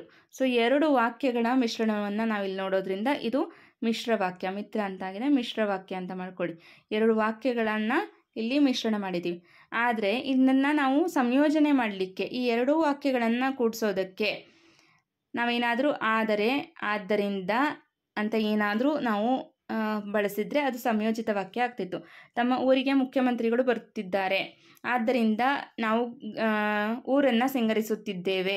ಈ ರೀತಿ ಏನಾದರೂ ಎರಡು ವಾಕ್ಯಗಳನ್ನು ಸಂಯೋಜನೆ ಮಾಡಲಿಕ್ಕೆ ಆದರೆ, ಆದ್ದರಿಂದ ಅಂತ ಬಂದರೆ ಅದು ಸಂಯೋಜಿತ ವಾಕ್ಯ ಆಗುತ್ತೆ. ನೆಕ್ಸ್ಟು ಇಲ್ಲಿ ನೋಡಿ, ಈಗ ನಿಮಗೆ ಅದಕ್ಕೆ ಸಂಬಂಧಪಟ್ಟಂತಲೇ ಉದಾಹರಣೆ ಇದೆ.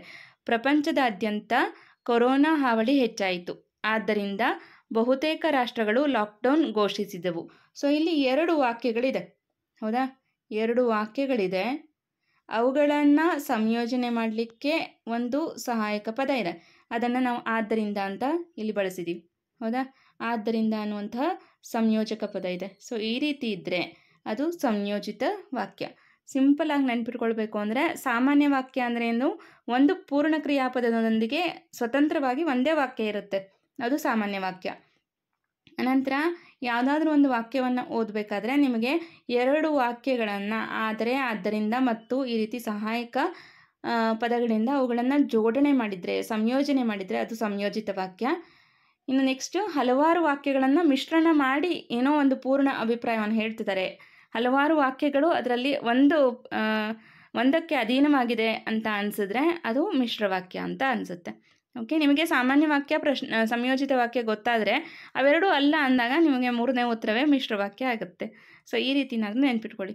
ಓಕೆ, ಆರನೆಯ ಪ್ರಶ್ನೆ, ನಾಲ್ವಡಿ ಕೃಷ್ಣರಾಜ ಒಡೆಯರು 1895ರಲ್ಲಿ ಪಟ್ಟಾಭಿಷಕ್ತರಾದರೂ ಸಹ ಕೇವಲ 10 ವರ್ಷದ ಬಾಲಕರಾಗಿದ್ದುದರಿಂದ ಅವರ ತಾಯಿಯವರಾದ ಮಹಾರಾಣಿ ವಾಣಿವಿಲಾಸರವರು ರಿಜೆಂಟ್ರಾಗಿ ಆಡಳಿತ ನಿರ್ವಹಣೆ ಮಾಡಿದರು ಅಂತ ಇದೆ. ಸೊ ಈಗ ನೀವು ಇಲ್ಲಿ ಗಮನಿಸ್ಬೋದು, ಇಲ್ಲಿ ಹಲವಾರು ವಾಕ್ಯಗಳನ್ನು ಸೇರಿಸ್ಕೊಂಡಿದ್ದಾರೆ. ಹಲವಾರು ವಾಕ್ಯಗಳನ್ನು ಸೇರಿಸ್ಕೊಂಡು ಒಂದು ಅಭಿಪ್ರಾಯವನ್ನು ತಿಳಿಸ್ತಾ ಇದ್ದಾರೆ. ಹಾಗಾಗಿ ಹಲವಾರು ವಾಕ್ಯಗಳ ಮಿಶ್ರಣ ಅಂತಲೂ ಇಲ್ಲಿದೆ, ಹಲವಾರು ವಾಕ್ಯಗಳು ಇದೆ. ಹಾಗಾಗಿ ಇದು ಮಿಶ್ರವಾಕ್ಯ. ಹಲವಾರು ವಾಕ್ಯಗಳ ಮಿಶ್ರಣವನ್ನು ನಾವು ಮಿಶ್ರವಾಕ್ಯ ಅಂತ ಹೇಳ್ತೀವಿ. ಇನ್ನು ನಮಗೆ ಬಹಳಷ್ಟು ಉದಾಹರಣೆಗಳನ್ನು ನಾನು ಗಮನಿಸಿದ್ದೀನಿ. ನಮಗೆ ಒಂದೊಂದು ವಾಕ್ಯ ಆದಮೇಲೆ ಅವುಗಳನ್ನು ಸೇರಿಸೋದಕ್ಕೆ ಒಂದು ಕಾಮವನ್ನು ಬಳಸ್ತಾ ಇರ್ತಾರೆ. ಸೊ ಅದು ಮಿಶ್ರವಾಕ್ಯ ಅಂತ ಆಗುತ್ತೆ. ಓಕೆ, ಸೊ ಇದೊಂದು ಸುಲಭವಾದಂತಹ ಉಪಾಯ, ನಾವು ಅದನ್ನು ಅದು ಯಾವ ಪ್ರಕಾರದ ವಾಕ್ಯ ಅಂತ ಕಂಡುಹಿಡ್ಕೊಳ್ಳೋಕ್ಕೆ. ಓಕೆ, ಸೊ ಈಗ ಇಲ್ಲಿ ಒಟ್ಟು 6 ಪ್ರಶ್ನೋತ್ತರಗಳನ್ನು ನಾನು ಆಯ್ಕೆ ಮಾಡಿಕೊಂಡಿದ್ದೆ ಈ ಒಂದು ವಾಕ್ಯ ಪ್ರಕಾರಗಳ ಬಗ್ಗೆ ತಿಳಿಸೋದಕ್ಕೆ. ಯಾಕೆಂದರೆ ತುಂಬ ಸಿಂಪಲ್ ಆಗಿದೆ. ಇಲ್ಲಿ ನೋಡಿ, ಒಂದನೇದ್ದು ಸಾಮಾನ್ಯ ವಾಕ್ಯ ಅಂದರೆ ಒಂದು ಸಿಂಪಲ್ ಆದಂತಹ ಒಂದು ವಾಕ್ಯ ಇರುತ್ತೆ. ಅದು ಒಂದು ಪೂರ್ಣ ಕ್ರಿಯಾಪದದೊಂದಿಗೆ ಒಂದು ವಾಕ್ಯ ಇದ್ದರೆ ಅದನ್ನು ನಾವು ಸಾಮಾನ್ಯ ವಾಕ್ಯ ಅಂತ ಹೇಳ್ತೀವಿ. ಓಕೆ, ಸಾಮಾನ್ಯ ವಾಕ್ಯ ಅಂದರೆ ಒಂದು ಪೂರ್ಣ ಕ್ರಿಯಾಪದದೊಂದಿಗೆ ಒಂದು ಸ್ವತಂತ್ರ ವಾಕ್ಯ ಇರುತ್ತೆ. ಇನ್ನು ಎರಡನೇದಾಗಿ ಸಂಯೋಜಿತ ವಾಕ್ಯ ಅಂದರೆ ಈಗ 2 ವಾಕ್ಯಗಳಿರುತ್ತೆ, ಅವುಗಳನ್ನು ನಾವು ಜೋಡಣೆ ಮಾಡೋದಕ್ಕೆ ಆದರೆ ಅಥವಾ ಆದ್ದರಿಂದ ಅನ್ನುವಂತಹ ಸಹಾಯಕ ಪದವನ್ನು ಬಳಸ್ತೀವಿ. ಮತ್ತು ಅಂತ ಕೂಡ ಕೆಲವೊಂದು ಕಡೆ ಬಳಕೆಯಾಗಿದೆ. ಆದರೆ, ಆದ್ದರಿಂದ ಅನ್ನುವಂಥ ಕೆಲವೊಂದಿಷ್ಟು ಸಹಾಯಕ ಪದಗಳನ್ನು ಸೇರಿಸ್ಕೊಂಡು ನಾವು ಅದನ್ನು ಸಂಯೋಜನೆ ಮಾಡಿದರೆ ಅದು ಸಂಯೋಜಿತ ವಾಕ್ಯ ಅಂತ ಆಗುತ್ತೆ. ಇನ್ನು ಮೂರನೇದಾಗಿ ಹಲವಾರು ವಾಕ್ಯಗಳು ಜೋಡಣೆಯಾಗಿ ಒಂದು ಪೂರ್ಣ ಅರ್ಥವನ್ನು ತಿಳಿಸ್ತಾ ಇದ್ದರೆ ಅದನ್ನು ನಾವು ಏನಂತ ಹೇಳ್ತೀವಿ? ಮಿಶ್ರವಾಕ್ಯ. ಸೊ ಇಲ್ಲಿ ಒಂದೊಂದು ಉಪವಾಕ್ಯಗಳು ಮುಗಿದಾಗ ನಮಗೆ ಅಲ್ಲಿ ಕಾಮವನ್ನು ಬಳಸೋದು ಕೂಡ ಸಹಜವಾಗಿರುತ್ತೆ. ಸೊ ಕಾಮ ಅಂತ ಇದ್ದರೆ ಅದನ್ನು ನಾವು ಮಿಶ್ರವಾಕ್ಯ ಅಂತ ಸುಲಭವಾಗಿ ಐಡೆಂಟಿಫೈ ಮಾಡ್ಬೋದು. ಓಕೆ, ಈಗ ನೀವು ಕೂಡ ವಾಕ್ಯ ಪ್ರಕಾರವನ್ನು ಅಭ್ಯಾಸ ಮಾಡಿ ನೋಡಿ, ಬೇರೆ ಬೇರೆ ಉದಾಹರಣೆಗಳನ್ನು ಪ್ರಾಕ್ಟೀಸ್ ಮಾಡಿ, ಆವಾಗ ನಿಮಗಿದು ಇನ್ನೂ ಸ್ಪಷ್ಟವಾಗಿ ಅರ್ಥ ಆಗುತ್ತೆ. ನಾನಿಲ್ಲಿ ಕೆಲವೊಂದಿಷ್ಟು ಪ್ರಶ್ನೋತ್ತರಗಳನ್ನು ಆಯ್ಕೆ ಮಾಡಿಕೊಂಡು ಅದನ್ನು ಸಿಂಪಲ್ಲಾಗಿ ಯಾವ ರೀತಿ ಐಡೆಂಟಿಫೈ ಮಾಡಿ ಕರೆಕ್ಟಾಗಿ ಉತ್ತರವನ್ನು ಆಯ್ಕೆ ಮಾಡ್ಬೋದು ಅನ್ನೋದನ್ನು ತಿಳಿಸ್ತಾ ಇದ್ದೀನಿ.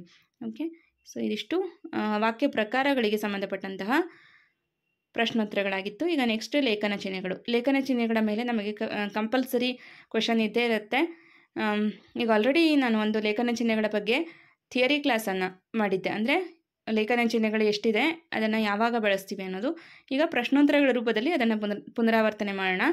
ಮೊದಲನೆಯ ಪ್ರಶ್ನೆ, ಒಬ್ಬರು ಹೇಳಿದ ಮಾತನ್ನೇ ಯಥಾವತ್ತಾಗಿ ಬರೆಯುವಾಗ ಈ ಲೇಖನ ಚಿಹ್ನೆಯನ್ನು ಬಳಸಲಾಗುವುದು. ಈಗ ಒಬ್ಬರು ಹೇಳಿರುವಂತಹ ಮಾತನ್ನೇ ನಾವು ಅವ್ರು ಹೆಂಗೆ ಹೇಳಿದಾರೋ ಹಾಗೇ ಹೇಳೋದಕ್ಕೆ ನಾವು ಯಾವ ಚಿಹ್ನೆಯನ್ನು ಬಳಸ್ತೀವಿ ಅಂದರೆ ಉದ್ಧರಣ ಚಿಹ್ನೆಯನ್ನು ಬಳಸ್ತೀವಿ.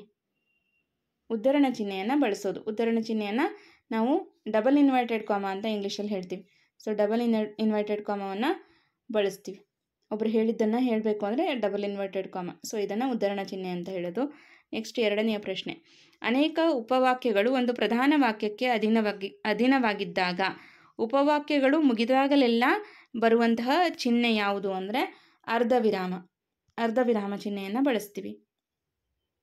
ಒಂದೊಂದು ಉಪವಾಕ್ಯಗಳು ಮುಗಿದಾಗ ನಾವು ಅರ್ಧವಿರಾಮ ಚಿಹ್ನೆಯನ್ನು ಬಳಸ್ತಾ ಹೋಗ್ತೀವಿ. ಓಕೆ, ನೆಕ್ಸ್ಟ್ ಮೂರನೆಯ ಪ್ರಶ್ನೆ, ಒಂದು ಪದವನ್ನು ವಾಕ್ಯವನ್ನು ಹೇಳಿ ಅದಕ್ಕೆ ಸಮಾನಾರ್ಥಕ ಪದವನ್ನು ಅಥವಾ ವಾಕ್ಯವನ್ನು ಹೇಳುವಾಗ ಈ ಚಿಹ್ನೆಯನ್ನು ಬಳಸ್ತೀವಿ. ಒಂದು ಪದಕ್ಕೆ ಸಮಾನಾರ್ಥಕ ಪದ ಅಥವಾ ಒಂದು ವಾಕ್ಯಕ್ಕೆ ಸಮಾನಾರ್ಥಕ ವಾಕ್ಯವನ್ನು ಹೇಳುವಾಗ ನಾವು ಅದನ್ನು ಆವರಣ ಚಿಹ್ನೆಯಲ್ಲಿ ಬರಿತೀವಿ. ಓಕೆ, ಸೊ ನೆಕ್ಸ್ಟ್ ನಾಲ್ಕನೆಯ ಪ್ರಶ್ನೆ, ಪಾರಿಭಾಷಿಕ ಪದಗಳನ್ನು ಬಳಸುವಾಗ ಅಥವಾ ಅನ್ಯ ಭಾಷೆಯ ಪದಗಳನ್ನು ಬಳಸುವಾಗ ಪ್ರಮುಖ ಪದಗಳನ್ನು ಸೂಚಿಸುವಾಗ ಈ ಚಿಹ್ನೆಯನ್ನು ಬಳಸಲಾಗುತ್ತದೆ. ಇಲ್ಲಿ ಆಪ್ಷನ್ ಉದ್ಧರಣ ಚಿಹ್ನೆ, ಅರ್ಧವಿರಾಮ ಚಿಹ್ನೆ, ಆವರಣ ಚಿಹ್ನೆ, ವಾಕ್ಯವೇಷ್ಟನ ಚಿಹ್ನೆ. ಸರಿಯಾದಂಥ ಉತ್ತರ ವಾಕ್ಯವೇಷ್ಟನ ಚಿಹ್ನೆಯನ್ನು ಬಳಸ್ತೀವಿ. ಸಿಂಗಲ್ ಇನ್ವರ್ಟೆಡ್ ಕಾಮ ಅಂತ ಇಂಗ್ಲೀಷಲ್ಲಿ ಹೇಳ್ತೀವಿ. ಈಗ ನಾವು ಒಂದು ಪಾರಿಭಾಷಿಕ ಪದಗಳನ್ನು ಬಳಸುವಾಗ, ಅನಂತರ ಅನ್ಯ ಭಾಷೆಯ ಪದಗಳನ್ನು ಬಳಸುವಾಗ ಅಥವಾ ಪ್ರಮುಖ ಪದಗಳನ್ನು ಬಳಸುವಾಗ ನಾವು ಸಿಂಗಲ್ ಇನ್ವರ್ಟೆಡ್ ಕಾಮದಲ್ಲಿ ಬರಿತೀವಿ ಅದನ್ನ. ಸೊ ಅದನ್ನು ಕನ್ನಡದಲ್ಲಿ ವಾಕ್ಯವೇಷ್ಟನ ಚಿಹ್ನೆ ಅಂತ ಹೇಳ್ತೀವಿ. ನೆಕ್ಸ್ಟ್ ಐದನೆಯ ಪ್ರಶ್ನೆ, ನನಗೆ ಗುಡಿ ಮನೆ ಕಟ್ತಾ ಇದ್ದೀರೋ ಈ ವಾಕ್ಯದ ಕೊನೆಯಲ್ಲಿ ಇರಬೇಕಾದಂತಹ ಲೇಖನ ಚಿಹ್ನೆ ಯಾವುದು? ಸೊ ನಾನು ಅದನ್ನ ಓದುವಾಗಲೇ ಗೊತ್ತಾಗಿದೆ ಅಲ್ಲಿ ಮುಂದೆ ಏನು ಚಿಹ್ನೆ ಬರುತ್ತೆ ಅಂತ. ನನಗೆ ಗುಡಿ ಮನೆ ಕಟ್ತಾ ಇದ್ದೀರೋ ಅಂತ ಪ್ರಶ್ನೆ ಮಾಡ್ತಾ ಇದ್ದಾರೆ, ಹೌದಾ? ಸೊ ಹಾಗಾಗಿ ಪ್ರಶ್ನಾರ್ಥಕ ಚಿಹ್ನೆಯನ್ನು ಬಳಸ್ತೀವಿ. ನೆಕ್ಸ್ಟು, ಸೊ ಇದು ಕ್ಲಿಯರ್ ಆಯ್ತಲ್ಲ, ಪ್ರಶ್ನಾರ್ಥಕ ಚಿಹ್ನೆ. ಆರನೆಯ ಪ್ರಶ್ನೆ, ವಿಶ್ವೇಶ್ವರಯ್ಯನವರಿಗೆ ಬ್ರಿಟಿಷ್ ಸರ್ಕಾರ ಸರ್ ಪದವಿ ನೀಡಿ ಗೌರವಿಸಿತು. ಸರ್ ಎಂಬಲ್ಲಿ ಬಳಸಿರುವಂತಹ ಲೇಖನ ಚಿಹ್ನೆ ಯಾವುದು? ಈಗ ನಾನು ನಿಮಗೆ ವಿವರಣೆ ಹೇಳಿದ್ದೀನಿ. ಈ ಪ್ರಶ್ನೆಗೆ ನೀವು ಉತ್ತರ ಹೇಳ್ತೀರಿ ಅಲ್ವಾ? ಕಮೆಂಟ್ ಮಾಡಿ ತಿಳಿಸಿ ನೋಡೋಣ. ಇಲ್ಲಿ ಸರ್ ಅನ್ನೋದು ಕಡೆ ಒಂದು ಚಿಹ್ನೆಯನ್ನು ಬಳಸಿದ್ದಾರೆ. ಸೊ ಆ ಚಿಹ್ನೆ ಯಾವುದು? ಆಪ್ಷನ್ ಅಲ್ಪವಿರಾಮ, ಆವರಣ, ವಾಕ್ಯವೇಷ್ಟನ, ಉದ್ಧರಣ. ಈಗ ಈ ಹಿಂದಿನ ಪ್ರಶ್ನೆಗೆ ನಿಮಗೆ ವಿವರಣೆ ಕೊಟ್ಟಿದ್ದೀನಿ, ಅದನ್ನು ಆಧರಿಸಿ ಈ ಒಂದು ಪ್ರಶ್ನೆಗೆ ಉತ್ತರವನ್ನು ಹೇಳಿ. ನೆಕ್ಸ್ಟು, ಶಾನುಭೋಗರು ದೇವರೇ ಮರ ಹತ್ತುವಷ್ಟು ಅವಕಾಶ ಕರುಣಿಸು ಎನ್ನುತ್ತಾ ಒಂದೇ ಉಸಿರಿನಲ್ಲಿ ಮರದ ಕಡೆಗೆ ಧಾವಿಸಿದರು. ಶಾನುಭೋಗರ ಹೇಳಿಕೆಗೆ ಬಳಕೆಯಾಗಿರುವ ಲೇಖನ ಚಿಹ್ನೆ ಯಾವುದು ಅಂತ ಇದೆ. ಇಲ್ಲಿ ಶಾನುಭೋಗರು ಏನು ಹೇಳ್ತಾರೆ ಅದನ್ನು ಯಥಾವತ್ತಾಗಿ ಹೇಳಿರೋದು, ಹೌದಾ? ಶಾನುಭೋಗರು ದೇವರೇ ಮರ ಹತ್ತುವಷ್ಟು ಅವಕಾಶ ಕರುಣಿಸು ಅಂತ ಹೇಳುವಾಗ ಉದ್ಧರಣ ಚಿಹ್ನೆಯನ್ನು ಬಳಸಲಾಗಿದೆ. ಹಾಗಾಗಿ ಸರಿಯಾದಂಥ ಉತ್ತರ ಆಪ್ಷನ್ ಎ. ನೆಕ್ಸ್ಟು, ಹರ್ಷ, ಆಶ್ಚರ್ಯ, ಸಂತೋಷ, ವಿಷಾದ, ದುಃಖ ಮುಂತಾದ ಭಾವನೆಗಳನ್ನು ಸೂಚಿಸುವ ಪದಗಳ ಮುಂದೆ ಈ ಚಿಹ್ನೆಯನ್ನು ಬಳಸಲಾಗುತ್ತದೆ. ಸೊ ಇಲ್ಲಿ ಭಾವಸೂಚಕ ಚಿಹ್ನೆಯನ್ನು ಬಳಸಲಾಗುತ್ತೆ. ಭಾವಸೂಚಕ ಚಿಹ್ನೆಯನ್ನು ನಾವು ಈ ರೀತಿ ಗುರುತಿಸ್ತೀವಿ. ಹೌದಾ? ಭಾವಸೂಚಕ ಚಿಹ್ನೆಯನ್ನು ಯಾವಾಗ ಬಳಸ್ತೀವಿ ಅಂದರೆ ಹರ್ಷ, ಆಶ್ಚರ್ಯ, ಸಂತೋಷ, ವಿಷಾದ, ದುಃಖ ಮುಂತಾದ ಭಾವನೆಗಳನ್ನು ಸೂಚಿಸುವಾಗ ಭಾವಸೂಚಕ ಚಿಹ್ನೆಯನ್ನು ಬಳಸುವಂಥದ್ದು. ಸೊ ಇದಿಷ್ಟು ಲೇಖನ ಚಿಹ್ನೆಗಳಿಗೆ ಸಂಬಂಧಪಟ್ಟಂತಹ ಪ್ರಶ್ನೋತ್ತರಗಳ ಪುನರಾವರ್ತನೆಯಾಗಿತ್ತು. ನೆಕ್ಸ್ಟ್ ನೋಡೋಣ ನಾಮಪದಗಳು.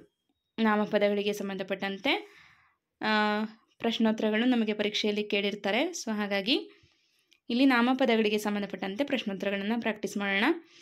ಮೊದಲನೆಯ ಪ್ರಶ್ನೆ, ಅನ್ವರ್ಥನಾಮ ಪದಗಳ ಗುಂಪಿಗೆ ಸೇರುವ ಪದವಿದು. ಸೊ ಅನ್ವರ್ಥನಾಮಕ್ಕೆ ಉದಾಹರಣೆ ಯಾವುದು ಅಂತ ಕೇಳಿದ್ದಾರೆ. ಕೆಂಪು, ವಿದ್ವಾಂಸ, ಈಶಾನ್ಯ, ಪರ್ವತ ಅಂತ ಇದೆ. ಸೊ ಇಲ್ಲಿ ಅನ್ವರ್ಥನಾಮ ಅಂದರೆ ವೃತ್ತಿಗೆ ಅನುಗುಣವಾಗಿ ಬರುವಂಥದ್ದು ಅಥವಾ ಅರ್ಥಕ್ಕೆ ಅನುಗುಣವಾಗಿ ಬರುವಂತಹ ಪದವನ್ನು ಅನ್ವರ್ಥನಾಮ ಅಂತ ಹೇಳ್ತೀವಿ. ಇಲ್ಲಿ ವಿದ್ವಾಂಸ ಅನ್ನೋದು ಒಂದು ವೃತ್ತಿಯನ್ನು ಸೂಚಿಸುವಂತಹ ಪದಗಳು ಯಾವುದ್ರಲ್ಲಿ ಬರುತ್ತೆ ಅಂದರೆ ಅನ್ವರ್ಥನಾಮದಲ್ಲಿ ಬರೋದು. ಓಕೆ. ನೆಕ್ಸ್ಟ್ ಪರಿಮಾಣವಾಚಕ, ಒಂದು ಪ್ರಮಾಣವನ್ನು ಸೂಚಿಸುವಂತಹ ಪದಗಳಿದ್ದರೆ ಅದು ಪರಿಮಾಣವಾಚಕ. ಓಕೆ. ಇದಕ್ಕೆ ಉದಾಹರಣೆ ಯಾವುದು ಅಂತ ಕೇಳಿದ್ದಾರೆ. ಪರಿಮಾಣವಾಚಕಕ್ಕೆ ಉದಾಹರಣೆಯಾದ ಪದವಿದು. ಹಲವು, ಹಳತು, ಹಿರಿಮೆ, ಒಳ್ಳೆಯ ಅಂತ ಇದೆ. ಸೊ ಇಲ್ಲಿ ಹಲವು ಅನ್ನೋದು ಪರಿಮಾಣವಾಚಕ, ಒಂದು ಪ್ರಮಾಣವನ್ನು ತಿಳಿಸುತ್ತೆ. ಹಲವು, ಕೆಲವು ಅನ್ನೋದು ಒಂದು ಪ್ರಮಾಣವನ್ನು ತಿಳಿಸುವಂತಹ ಪದ. ಹಾಗಾಗಿ ಆಪ್ಷನ್ ಎ ಸರಿಯಾದಂತಹ ಉತ್ತರ ಆಗುತ್ತೆ. ಅನಂತರ ಮತ್ತೊಂದು ಪ್ರಶ್ನೆ ಇದೆ ಇಲ್ಲಿ. ಅನ್ವರ್ಥನಾಮಕ್ಕೆ ಉದಾಹರಣೆ. ಇಲ್ಲಿ ಪರ್ವತ, ಸಹದೇವ, ವಿಜ್ಞಾನಿ, ಒಳ್ಳೆಯ ಅಂತ ಇದೆ. ಸರಿಯಾದಂತಹ ಉತ್ತರ ವಿಜ್ಞಾನಿ. ಓಕೆ. ಒಂದು ವೃತ್ತಿಯನ್ನು ಸೂಚಿಸುವಂತಹ ಪದ ವಿಜ್ಞಾನಿ. ಹಾಗಾಗಿ ಅನ್ವರ್ಥನಾಮಕ್ಕೆ ಉದಾಹರಣೆ ವಿಜ್ಞಾನಿ ಅನ್ನೋದಾಗುತ್ತೆ. ಹಾಗಾದರೆ ಪರ್ವತ ಅನ್ನೋದು ರೂಢನಾಮ. ರೂಢಿಯಿಂದ ಬಂದಂತಹ ಪದಗಳನ್ನು ರೂಢನಾಮ ಅಂತ ಹೇಳ್ತೀವಿ. ಸಹದೇವ ಅಂಕಿತನಾಮ, ಒಬ್ಬ ವ್ಯಕ್ತಿಯನ್ನು ಗುರುತಿಸೋದಕ್ಕೆ ಅಥವಾ ಒಂದು ಸ್ಥಳವನ್ನು ಗುರುತಿಸೋದಕ್ಕೆ ನಾವು ಅಂಕಿತನಾಮವನ್ನು ಬಳಸ್ತೀವಿ. ನಾವೇ ಇಟ್ಟಂತಹ ಹೆಸರುಗಳೇನು ಎಲ್ಲವೂ ಕೂಡ ಅಂಕಿತನಾಮದಲ್ಲಿ ಬರುತ್ತೆ. ಒಳ್ಳೆಯ ಅನ್ನೋದು ಒಂದು ಗುಣವಾಚಕ ಪದ ಅದು. ಓಕೆ. ರಾಹುಲ್ ಅನ್ನುವಂತಹ ಒಂದು ಪದವು ಯಾವ ಒಂದು ಗುಂಪಿಗೆ ಸೇರುತ್ತೆ? ರಾಹುಲ ಪದವು ನಾಮಪದದ ಈ ಗುಂಪಿಗೆ ಸೇರಿದೆ ಅಂತ ಕೇಳಿದ್ದಾರೆ. ಆಪ್ಷನ್ ರೂಢನಾಮ, ಅನ್ವರ್ಥನಾಮ, ಅಂಕಿತನಾಮ, ಭಾವನಾಮ. ರಾಹುಲ್ ಅನ್ನೋದು ಒಂದು ಹೆಸರು. ಹೌದಾ? ಹಾಗಾಗಿ ರಾಹುಲ್ ರೂಢನಾಮ ಪದವಾಗುತ್ತೆ. ನೆಕ್ಸ್ಟು 5ನೇಯದ್ದು, ಇದು ಆಲ್ರೆಡಿ ರಿಪೀಟೆಡ್ ಕ್ವಶನ್. ಇದು ವಿಜ್ಞಾನಿ ಅನ್ನೋದು ಅನ್ವರ್ಥನಾಮ. 6ನೇಯ ಪ್ರಶ್ನೆ, ಅನ್ವರ್ಥನಾಮ ಪದಕ್ಕೆ ಉದಾಹರಣೆಯಾದ ಪದವಿದು ಅಂತ ಇದೆ. ಆಪ್ಷನ್ ಪೂಜಾರಿ, ಪರ್ವತ, ಮನುಷ್ಯ, ಶಿಕ್ಷಕ. ಇಲ್ಲಿ ಸರಿಯಾದಂತಹ ಉತ್ತರ ಪೂಜಾರಿ. ಇಲ್ಲಿ ಅನ್ವರ್ಥನಾಮಕ್ಕೆ ಬಹಳಷ್ಟು ಉದಾಹರಣೆಗಳಾಯಿತು. ಸೊ ಇಲ್ಲಿ ನೆನ್ಪಿಟ್ಕೊಳ್ಳಿ, ರೂಢನಾಮ ಅಂದರೆ ರೂಢಿಯಿಂದ ಬಂದಂತಹ ಪದಗಳಾಗಿರುತ್ತೆ. ಅಂಕಿತನಾಮ ಅಂದರೆ ನಾವೇ ಇಟ್ಟಂತಹ ಹೆಸರುಗಳೇನಿರುತ್ತೆ ಅದು ಅಂಕಿತನಾಮವಾಗುತ್ತೆ. ಅನ್ವರ್ಥನಾಮ ಅಂದರೆ ಅರ್ಥಕ್ಕೆ ಅನುಗುಣವಾಗಿ ಒಂದು ವೃತ್ತಿಯನ್ನು ತಿಳಿಸುವಂತಹ ಪದಗಳಿದ್ದರೆ ಅದು ಅನ್ವರ್ಥನಾಮಕ್ಕೆ ಬರುತ್ತೆ. ಈಗ ಕುಂಟ, ಕುರುಡ, ಕಿವುಡ ಇವೆಲ್ಲವೂ ಕೂಡ ಅರ್ಥಕ್ಕೆ ಅನುಗುಣವಾಗಿ ಬರುವಂತಹ ಪದಗಳು. ಓಕೆ. ಸೊ ಆ ರೀತಿ ಇದ್ದರೆ ಅದೆಲ್ಲವೂ ಕೂಡ ಅನ್ವರ್ಥನಾಮ ಆಗುತ್ತೆ. ಇದನ್ನು ಸಿಂಪಲ್ಲಾಗಿ ನೀವು ಐಡೆಂಟಿಫೈ ಮಾಡ್ತೀರಿ. ಇದರಲ್ಲಿ ಏನು ಅಷ್ಟು ಕನ್ಫ್ಯೂಷನ್ ಆಗಲ್ಲ. ನೆಕ್ಸ್ಟ್ ನೋಡಿ, ಇವುಗಳಲ್ಲಿ ಅಂಕಿತನಾಮ ಪದವಿದು ಅಂತ ಇದೆ. ಆಪ್ಷನ್ ಕಾಡು, ವಿದ್ವಾಂಸ, ಮನೆ, ಮಂಗಳೂರು ಅಂತ ಕೊಟ್ಟಿದ್ದಾರೆ. ಈಗ ಕಾಡು ಅನ್ನೋದು ಒಂದು ರೂಢನಾಮ. ಹಾಗಾದರೆ ವಿದ್ವಾಂಸ ಅನ್ವರ್ಥನಾಮ, ಮನೆ ಅನ್ನೋದು ಕೂಡ ರೂಢನಾಮ.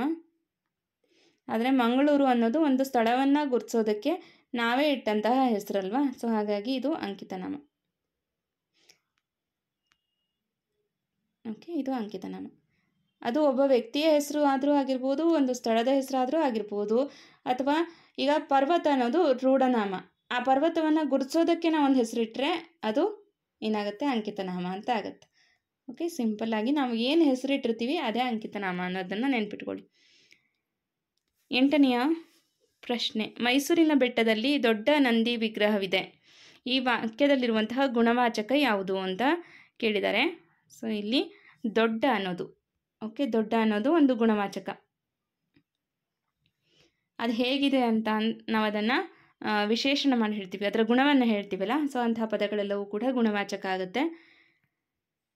ಇಲ್ಲಿ ಒಂದಿಷ್ಟು ಪ್ರಶ್ನೆ ಇದೆ. ಮೊದಲೆರಡು ಪದಗಳಿಗಿರುವ ಸಂಬಂಧದಂತೆ ಮೂರನೆಯ ಪದಕ್ಕೆ ಸಂಬಂಧಿಸಿದ ಪದ ಬರೆಯಿರಿ ಅಂತ ಕೊಟ್ಟಿದ್ದಾರೆ. ಜಾಣ ಅನ್ನೋದು ಗುಣವಾಚಕ. ಹಾಗಾದರೆ ಮೂರನೆಯ ಅನ್ನೋದು ಸಂಖ್ಯೇಯವಾಚಕ. ಮೂರು ಅನ್ನೋದು ಸಂಖ್ಯಾವಾಚಕ ಆದರೆ ಮೂರನೆಯ ಅನ್ನೋದು ಸಂಖ್ಯೇಯವಾಚಕ. ವಕೀಲ ಅನ್ನೋದು ಅನ್ವರ್ಥನಾಮ. ಮಣ್ಣು ಅನ್ನೋದು ರೂಢನಾಮ. 100 ಅನ್ನೋದು ಸಂಖ್ಯಾವಾಚಕ. ಜಾಣ ಅನ್ನೋದು ಏನಾಗುತ್ತೆ ಅಂತ ಅಂದರೆ ಇದು ಗುಣವಾಚಕ ಆಗುತ್ತೆ. ಓಕೆ, ಸೊ ಇದಿಷ್ಟು ನಾಮಪದಗಳು ಅದರ ವಿಧಗಳಿಗೆ ಸಂಬಂಧಪಟ್ಟಂತೆ ಕೇಳುವಂತಹ ಪ್ರಶ್ನೋತ್ತರಗಳಾಗಿತ್ತು. ಈಗ ನೆಕ್ಸ್ಟ್ ನೋಡೋಣ ಅನುಕರಣಾವ್ಯಯ ಮತ್ತು ದ್ವಿರುಕ್ತಿ. ಅನುಕರಣಾವ್ಯಯ, ದ್ವಿರುಕ್ತಿ, ಜೋಡು ನುಡಿಗಳ ಮೇಲೆ ನಮಗೆ ಪ್ರಶ್ನೆಗಳು ಕಡ್ಡಾಯವಾಗಿರುತ್ತೆ. ಸೊ ಅಂತಹ ಕೆಲವೊಂದಿಷ್ಟು ಪ್ರಶ್ನೋತ್ತರಗಳನ್ನು ನಾವು ಪುನರಾವರ್ತನೆ ಮಾಡೋಣ. ಓಕೆ, ಈಗ ಅನುಕರಣಾವ್ಯಯ ಮತ್ತು ದ್ವಿರುಕ್ತಿಗೆ ಸಂಬಂಧಪಟ್ಟಂತಹ ಮೊದಲನೆಯ ಪ್ರಶ್ನೆ ಏನು ಅಂದರೆ, ಕರಿ ನರೆ ಇದು ಜೋಡು ನುಡಿ ಆದರೆ ಗಾವುದ ಗಾವುದ ಇದು ಯಾವುದಕ್ಕೆ ಉದಾಹರಣೆ ಆಗುತ್ತೆ? ಪಡೆನುಡಿ, ಜೋಡು ನುಡಿ, ದ್ವಿರುಕ್ತಿ, ಅನುಕರಣಾವ್ಯಯ ಅಂತ ಇದೆ. ಇಲ್ಲಿ ಗಾವುದ ಗಾವುದ ಅನ್ನೋದು ದ್ವಿರುಕ್ತಿ ಆಗುತ್ತೆ. ಓಕೆ, ಗಾವುದ ಗಾವುದ ಒಂದೇ ಪದವನ್ನು 2 ಬಾರಿ ಹೇಳಿದರೆ ಅದು ದ್ವಿರುಕ್ತಿ ಆಗುತ್ತೆ. ಸೊ ಹಾಗಾಗಿ ಸಿಂಪಲ್ ಆಗಿದೆ ಕ್ವೆಶನ್ನು. ಗಾವುದ ಗಾವುದ ಅನ್ನೋದು ದ್ವಿರುಕ್ತಿ. ಈಗ ಬಹಳಷ್ಟು ಜನರಲ್ಲಿ ಗೊಂದಲ ಇದೆ, ಜೋಡು ನುಡಿ, ದ್ವಿರುಕ್ತಿ, ಅನಂತರ ಅನುಕರಣಾವ್ಯಯವನ್ನು ಯಾವ ರೀತಿ ಕಂಡುಹಿಡಿಯೋದು ಅಂತ. ಮೊದಲನೇದಾಗಿ ಜೋಡು ನುಡಿ ಅಂತ ಅಂದರೆ ಜೋಡಿ ಪದಗಳಿರುತ್ತೆ. ನಾವು ಕೆಲವೊಂದಿಷ್ಟು ಸಂದರ್ಭದಲ್ಲಿ ಜೋಡು ನುಡಿಯನ್ನು ಬಳಸ್ತೀವಿ. ಉದಾಹರಣೆಗೆ ಬೆಟ್ಟ ಗುಡ್ಡ, ಅನಂತರ ಕೆರೆ ಬಾವಿ, ಅಕ್ಕಪಕ್ಕ. ಸೊ ಈ ರೀತಿ 2 ಪದಗಳನ್ನು ಒಟ್ಟಿಗೆ ಬಳಸ್ತೀವಿ. ಸೊ ಇದು ಜೋಡಿಯಾಗಿ ಬರುವಂತಹ ಪದಗಳಾಗಿರುತ್ತೆ. ಇವುಗಳನ್ನ ನಾವು ಜೋಡು ನುಡಿ ಅಂತ ಹೇಳ್ತೀವಿ. ಮತ್ತು 2 ಪದಕ್ಕೂ ಕೂಡ ಅರ್ಥ ಇರುತ್ತೆ. ಈಗ ಬೆಟ್ಟ ಗುಡ್ಡ ಎರಡಕ್ಕೂ ಕೂಡ ಅರ್ಥ ಇದೆ, ಹೌದಾ? ಅನಂತರ ಕೆರೆ ಬಾವಿ ಇದಕ್ಕೂ ಕೂಡ ಅರ್ಥ ಇದೆ. ಸೊ ಈ ರೀತಿ 2 ಪದಕ್ಕೂ ಕೂಡ ಅದರದ್ದೇ ಆದಂತಹ ಅರ್ಥ ಇದ್ದು ಅದನ್ನು ನಾವು ಜೋಡಿಯಾಗಿ ಬಳಸಿದರೆ ಅದು ಜೋಡು ನುಡಿ ಆಗುತ್ತೆ. ಇನ್ನು ದ್ವಿರುಕ್ತಿಯಲ್ಲಿ ಏನಿರುತ್ತೆ ಅಂದರೆ ಒಂದೇ ಪದವನ್ನು 2 ಬಾರಿ ಹೇಳ್ತೀವಿ. ಓಕೆ, ಒಂದೇ ಪದವನ್ನು 2 ಬಾರಿ ಹೇಳಿದರೆ ಅದು ದ್ವಿರುಕ್ತಿ. ಓಕೆ, ಈಗ ಮೊದಲು ಮೊದಲು ಮೊಟ್ಟ ಮೊದಲು, ಅನಂತರ ಕೊನೆಗೆ ಕೊನೆಗೆ ಕೊನೆಗೆ ಅಂತ ಬಳಸ್ತೀವಿ. ಬಯಲು ಬಯಲು ಬಟ್ಟ ಬಯಲು. ಸೊ ಈ ರೀತಿ ಒಂದೇ ಪದವನ್ನು 2 ಬಾರಿ ಬಳಸೋದು ಕೂಡ ಇದೆ. ಸೊ ಅದನ್ನು ದ್ವಿರುಕ್ತಿ ಅಂತ ಹೇಳ್ತೀವಿ. ಅನಂತರ ಅನುಕರಣಾವ್ಯಯ ಅಂತ ಅಂದರೆ ಇಲ್ಲೂ ಕೂಡ 2 ಪದಗಳನ್ನು ಒಟ್ಟಿಗೆ ಬಳಸ್ತೀವಿ. ಈಗ ಸರಸರ, ಅನಂತರ ಪಟಪಟ, ಜುಳು ಜುಳು, ಗುಜು ಗುಜು ಈ ರೀತಿ ಪದವನ್ನು ಬಳಸ್ತೀವಿ. ಸೊ ಇಲ್ಲಿ ಶಬ್ದವನ್ನು ಅನುಕರಣೆ ಮಾಡಲಿಕ್ಕೆ ಬಳಸುವಂಥದ್ದು, ಆದರೆ ಅದಕ್ಕೆ ಅರ್ಥ ಇರಲ್ಲ. ದ್ವಿರುಕ್ತಿಯಲ್ಲಿ 2 ಪದಗಳನ್ನು ಬಳಸ್ತೀವಿ ಆದರೆ ಅದಕ್ಕೆ ಅರ್ಥ ಇರುತ್ತೆ. ಆದರೆ ಅನುಕರಣಾವ್ಯಯದಲ್ಲಿ ಒಂದು ಶಬ್ದವನ್ನು ನಾವು ಅನುಕರಿಸಿ ಹೇಳೋದು, ಅದಕ್ಕೆ ಒಂದು ನಿರ್ದಿಷ್ಟವಾದಂತಹ ಅರ್ಥ ಇರೋದಿಲ್ಲ. ಸೊ ಇಷ್ಟನ್ನು ಕ್ಲಿಯರ್ ಮಾಡ್ಕೊಳ್ಳಿ. ಮತ್ತೊಮ್ಮೆ ಹೇಳ್ತೀನಿ, ಜೋಡು ನುಡಿ ಅಂತ ಅಂದರೆ 2 ಪದಗಳು ಬೇರೆ ಬೇರೆಯಾಗಿದ್ದು ಅದನ್ನು ಜೋಡಿಯಾಗಿ ನಾವು ಬಳಸಿದರೆ ಅದು ಜೋಡು ನುಡಿ. ಅಲ್ಲಿ 2 ಪದಕ್ಕೂ ಬೇರೆ ಬೇರೆ ಅರ್ಥ ಇರುತ್ತೆ. ಆದರೆ ದ್ವಿರುಕ್ತಿಯಲ್ಲಿ ಒಂದೇ ಪದವನ್ನು 2 ಬಾರಿ ಹೇಳ್ತೀವಿ, 2 ಪದವನ್ನು ಒಂದೇ ಆಗಿದ್ದು ಅದಕ್ಕೆ ಒಂದೇ ಅರ್ಥ ಇರುತ್ತೆ. ನೆಕ್ಸ್ಟು ಅನುಕರಣಾವ್ಯಯದಲ್ಲಿ ಒಂದೇ ಪದವನ್ನು 2 ಬಾರಿ ಬಳಸ್ತೀವಿ, ಅದು ಶಬ್ದವನ್ನು ಅನುಕರಣೆ ಮಾಡಲಿಕ್ಕೆ ಬಳಸಿರ್ತೀವಿ, ಆದರೆ ಅಲ್ಲಿ ಅದಕ್ಕೆ ನಿರ್ದಿಷ್ಟವಾದಂತಹ ಅರ್ಥ ಇರೋದಿಲ್ಲ. ಈಗ ಜುಳು ಜುಳು ಅನ್ನೋದಕ್ಕೆ ಏನು ಅರ್ಥ ಇದೆ? ಅದು ಹೌದಾ? ಜಣ ಜಣ ಅದಕ್ಕೇನು ಅರ್ಥ ಇದೆ? ಆದರೆ ಅದು ಅನುಕರಣೆ ಮಾಡಲಿಕ್ಕೆ ಬಳಸುವಂಥದ್ದು ಅನುಕರಣಾವ್ಯಯ. ಓಕೆನಾ? ಸೊ ಇದು ಕ್ಲಿಯರ್ ಆಗಿದೆ ಅಂತ ಅಂದ್ಕೊಳ್ತೀನಿ. ಈ ಒಂದು ವಿವರಣೆ ಕ್ಲಿಯರ್ ಆಗಿದ್ದರೆ ದಯವಿಟ್ಟು ಅದನ್ನು ಕಮೆಂಟ್ ಮಾಡಿ ತಿಳಿಸಿ. ಯಾಕಂದರೆ ಒನ್ ವೇ ಕಮ್ಯುನಿಕೇಷನ್ ನಂದು, ಬರೀ ನಾನು ಹೇಳ್ತಿರ್ತೀನಿ, ಅದು ನಿಮ್ಗೆ ಅರ್ಥ ಆಗಿದೆಯೋ ಇಲ್ವೋ ಗೊತ್ತಾಗಬೇಕು ಅಂದರೆ ನೀವು ನನಗೆ ಕಮೆಂಟ್ ಮಾಡಿ ತಿಳಿಸಿದರೆ ಮಾತ್ರ ಗೊತ್ತಾಗುತ್ತೆ. ಇಲ್ಲ ಸುಮ್ಮನೆ ನನ್ನ ಪಾಡಿಗೆ ನಾನು ಕ್ಲಾಸ್ ಮಾಡ್ತಾಯಿದ್ದೀನಿ, ಅರ್ಥ ಆಗಿದೆ ಅಂತ ನಾನು ಯಾವಾಗ ಅನ್ಕೋಬೇಕು? ನೀವು ಲೈಕ್ ಮಾಡಿದರೆ ಅದನ್ನು ನೀವು ನನಗೆ ಕಮೆಂಟ್ ಮಾಡಿ ತಿಳಿಸಿದರೆ ನನಗೆ ಅರ್ಥ ಆಗುತ್ತೆ, ಹೌದಾ? ಸೊ ಈಗ ನೆಕ್ಸ್ಟು 2ನೆಯ ಪ್ರಶ್ನೆ. ಈಗ ಹೇಳಿ ನೋಡೋಣ, ನೀವೇ ಇದಕ್ಕೆ ಗೆಸ್ ಮಾಡ್ತಾ ಹೋಗಿ. ಈಗ ವಿವರಣೆ ನಾನು ಕೊಟ್ಟಿದ್ದಾಗಿದೆ, ನೀವು ಇದಕ್ಕೆ ಉತ್ತರವನ್ನು ಗೆಸ್ ಮಾಡ್ತಾ ಹೋಗಿ. ನಮೋ ನಮೋ ಪದವು ಈ ವ್ಯಾಕರಣಾಂಶಕ್ಕೆ ಸೇರಿದೆ. ಈಗ ನಮೋ ಅಂತ ಅಂದರೆ ನಮಸ್ಕಾರ ಅಂತ ಒಂದು ಅರ್ಥ ಇದೆ, ಹೌದಾ? ನಮೋ ನಮೋ ಅಂತ 2 ಬಾರಿ ಹೇಳ್ತಾ ಇದ್ದೀವಿ. ಇದನ್ನು ನಾವು ದ್ವಿರುಕ್ತಿ ಅಂತ ಹೇಳೋದು. ಓಕೆನಾ? ಸೊ ನೆಕ್ಸ್ಟ್ 3ನೇ ಪ್ರಶ್ನೆ. ಬಿಳಿ ಹೊಳೆ ಇದನ್ನು 2 ಬಾರಿ ನಾವು ಬಳಸ್ತೀವಿ, ಎರಡಕ್ಕೂ ಕೂಡ ಅರ್ಥ ಇದೆ, ಹಾಗಾಗಿ ಇದು ಜೋಡು ನುಡಿ. ಹಾಗಾದರೆ ಬೇಡ ಬೇಡ ಅನ್ನೋದು ಇದಕ್ಕೂ ಅರ್ಥ ಇದೆ, ಒಂದೇ ಪದವನ್ನು 2 ಬಾರಿ ಬಳಸ್ತಾ ಇದ್ದೀವಿ ಅಂದರೆ ಅದು ದ್ವಿರುಕ್ತಿ. ನೆಕ್ಸ್ಟ್ 4ನೇ ಪ್ರಶ್ನೆ, ದ್ವಿರುಕ್ತಿಗೆ ಒಂದು ಉದಾಹರಣೆ. ಆಪ್ಷನ್ ದಿನ ದಿನ, ಲಕ ಲಕ, ಗುಜು ಗುಜು, ದಡ ದಡ ಅಂತ ಇದೆ. ಓಕೆ, ಸೊ ಇಲ್ಲಿ ನೋಡಿ, ಈ 3 ಪದಕ್ಕೆ ಏನಾದರೂ ಅರ್ಥ ಇದೆಯಾ? ಅರ್ಥ ಇಲ್ಲ. ಅರ್ಥ ಇಲ್ಲ ಅಂದರೆ ತೆಗೆದಾಕ್ಬಿಡಿ, ಅವೆಲ್ಲ ಅನುಕರಣಾವ್ಯಯ ಅಂತ. ಇದೆಲ್ಲವೂ ಕೂಡ ಅನುಕರಣಾವ್ಯಯ. ಆದರೆ ದಿನ ದಿನ ಅನ್ನೋದೇನಿದೆ ಇದು ಅರ್ಥ ಇದ್ದು ಅದನ್ನು ನಾವು 2 ಬಾರಿ ಬಳಸಿದರೆ, 2 ಬಾರಿ ಹೇಳಿದರೆ ಅದು ದ್ವಿರುಕ್ತಿ.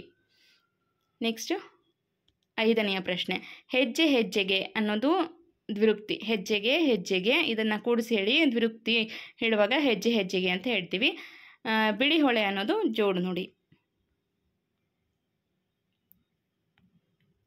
6ನೇ ಪ್ರಶ್ನೆ, ರೊಯ್ಯನೆ ಈ ಪದವು ಈ ವ್ಯಾಕರಣಾಂಶಕ್ಕೆ ಸೇರಿದೆ. ರೊಯ್ಯನೆ ಅನ್ನೋದು ಒಂದು ಅನುಕರಣೆ, ಒಂದು ಶಬ್ದವನ್ನು ಅನುಕರಣೆ ಮಾಡೋದ್ರಿಂದ ಇದು ಅನುಕರಣಾವ್ಯಯ ಆಗುತ್ತೆ. ನೆಕ್ಸ್ಟು 7ನೇ ಪ್ರಶ್ನೆ, ಜೋಡು ನುಡಿಗೆ ಒಂದು ಉದಾಹರಣೆ. ಜೋಡು ನುಡಿಗೆ ಒಂದು ಉದಾಹರಣೆ ಹೇಳಬೇಕು. ಈಗ 4 ಶಬ್ದಗಳನ್ನು ನೋಡಿ. ಪಟಪಟ ಅನ್ನೋದು ಏನಾಗುತ್ತೆ? ಪಟಪಟ ಅನ್ನೋದು ಅನುಕರಣೆ.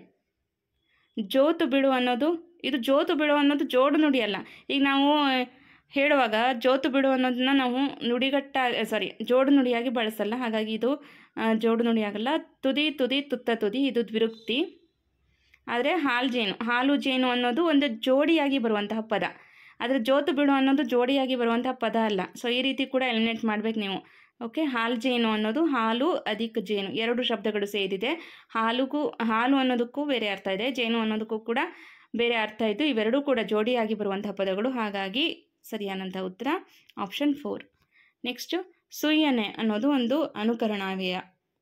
ಓಕೆ, ಸುಯ್ಯನೆ ಅನ್ನೋದು ಅನುಕರಣಾವ್ಯಯ. ಆಪ್ಷನ್ 4.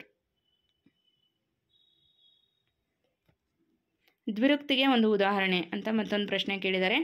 ಇರುಳು ಇರುಳು, ಇರುಳಿರುಳು, ಇದು ಅನುಕರಣಾವ್ಯಯ. ಅನುಕರಣಾವ್ಯಯ ಅಲ್ಲ, ದ್ವಿರುಕ್ತಿ. ಓಕೆ, ಇದು ದ್ವಿರುಕ್ತಿಗೆ ಉದಾಹರಣೆ ಆಗುತ್ತೆ. ಸರಸರ ಅನ್ನೋದು ಅನುಕರಣಾವ್ಯಯ, ದಡ ದಡ ಅನ್ನೋದು ಅನುಕರಣಾವ್ಯಯ, ಸತಿಪತಿ ಅನ್ನೋದು ಜೋಡು ನುಡಿ.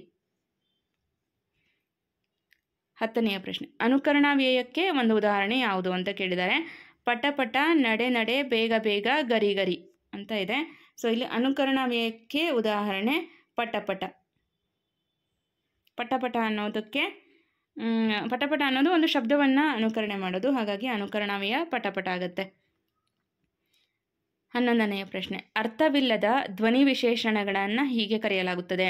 ಪಡೆನುಡಿ, ಜೋಡು ನುಡಿ, ದ್ವಿರುಕ್ತಿ, ಅನುಕರಣಾವ್ಯಯ ಅಂತ ಇದೆ. ಸೊ ಅನುಕರಣಾವ್ಯಯ ಅನ್ನೋದು ಸರಿಯಾದಂತಹ ಉತ್ತರ. ಯಾಕಂದರೆ ಅರ್ಥವಿಲ್ಲದ ಧ್ವನಿ ವಿಶೇಷಣಗಳನ್ನು ನಾವು ಬಳಸ್ತೀವಿ, ಹೌದಾ? ಈಗ ಡಣ ಡಣ, ಪಟಪಟ, ಜುಳು ಜುಳು, ಜಣ ಜಣ ಅನ್ನುವಂತಹ ಅರ್ಥವಿಲ್ಲದಂತಹ ಧ್ವನಿ ವಿಶೇಷಣಗಳನ್ನು ನಾವು ಬಳಸ್ತೀವಿ. ಅದು ಶಬ್ದವನ್ನು ಅನುಕರಣೆ ಮಾಡುತ್ತೆ, ಹಾಗಾಗಿ ಅನುಕರಣಾವ್ಯಯ. ನೆಕ್ಸ್ಟ್ 12ನೇದು, ಹೊಂದಾಣಿಕೆಯಾಗುವ ಉತ್ತರಗಳು ಯಾವುದು ಅಂತ ಇದೆ. ಆಲ್ರೆಡಿ ಇದು ಹೊಂದಾಣಿಕೆ ಆಗಿದೆ. ಓಕೆ, ಇಲ್ಲಿ ನೋಡಿ, ಡಣ ಡಣ ಅನುಕರಣಾವ್ಯಯ, ಸಲಸಲಕ್ಕೂ ದ್ವಿರುಕ್ತಿ, ಕರಿನರೆ ಜೋಡು ನುಡಿ, ಇದೆಲ್ಲವೂ ಕೂಡ ಸರಿಯಾಗಿದೆ ಅನ್ನೋದು ಉತ್ತರ. 13ನೇ ಪ್ರಶ್ನೆ, ಕೆನೆ ಮೊಸರು ಪದವು ಈ ವ್ಯಾಕರಣಾಂಶಕ್ಕೆ ಸೇರಿದೆ. ಕೆನೆ ಮತ್ತು ಮೊಸರು ಎರಡೂ ಕೂಡ ಬೇರೆ ಬೇರೆ ಪದ, ಅರ್ಥ ಇದೆ, ಎರಡನ್ನೂ ಒಟ್ಟಿಗೆ ನಾವು ಜೋಡಿ ಪದವಾಗಿ ಬಳಸ್ತೀವಿ, ಹಾಗಾಗಿ ಜೋಡು ನುಡಿ. 14ನೇ ಪ್ರಶ್ನೆ, ಚುರುಚುರು ಈ ಪದವು ಡ್ಯಾಶ್ ವ್ಯಾಕರಣಾಂಶಕ್ಕೆ ಸೇರಿದೆ. ಚುರುಚುರು ಅನ್ನೋದು ಅದಕ್ಕೇನಾದರೂ ಅರ್ಥ ಇದೆಯಾ? ಇಲ್ಲ ಅಲ್ವಾ? ಹಾಗಾಗಿ ಅದು ಅನುಕರಣಾವ್ಯಯ. ದ್ವಿರುಕ್ತಿಗೆ ಒಂದು ಉದಾಹರಣೆ. ಸುಯ್ಯನೆ ಅನ್ನೋದು ಅನುಕರಣಾವ್ಯಯ, ಒಬ್ಬೊಬ್ಬ ಅನ್ನೋದು ದ್ವಿರುಕ್ತಿ, ಒಬ್ಬ ಅದಕ್ಕೊಬ್ಬ ಒಬ್ಬೊಬ್ಬ. ರೊಯ್ಯನೆ ಅನ್ನೋದು ಅನುಕರಣಾವ್ಯಯ, ಸೊಪ್ಪು ಸದೆ ಅನ್ನೋದು ಜೋಡು ನುಡಿ. 16ನೇ ಪ್ರಶ್ನೆ, ಜಣ ಜಣ ಅನ್ನೋದು ಅನುಕರಣಾವ್ಯಯ, ತಿರುಗಿ ಅನ್ನೋದು ದ್ವಿರುಕ್ತಿ. ತಿರುಗಿ ಅರ್ಥ ಇದೆಯಲ್ಲ ಅದಕ್ಕೆ, ಹಾಗಾಗಿ ಅದು ದ್ವಿರುಕ್ತಿ. ನೆಕ್ಸ್ಟು ತಿರುವಿ. ಈಗ ತಿರುಗಿ ಏನಿತ್ತು ಅದು ಒಂದು ಗ್ರಾಂಥಿಕ ರೂಪ. ಈಗ ತಿರುವಿ ಅನ್ನೋದನ್ನು ಗ್ರಾಮ್ಯವಾಗಿ ಕೂಡ ಬಳಸ್ತೀವಿ, ಇದು ಕೂಡ ದ್ವಿರುಕ್ತಿನೇ ಆಗುತ್ತೆ. ತಿರುವಿ, ಹೌದಾ? ನೆಕ್ಸ್ಟ್ 18ನೇ ಪ್ರಶ್ನೆ. ಹುಳ ಹುಪ್ಪಡಿ.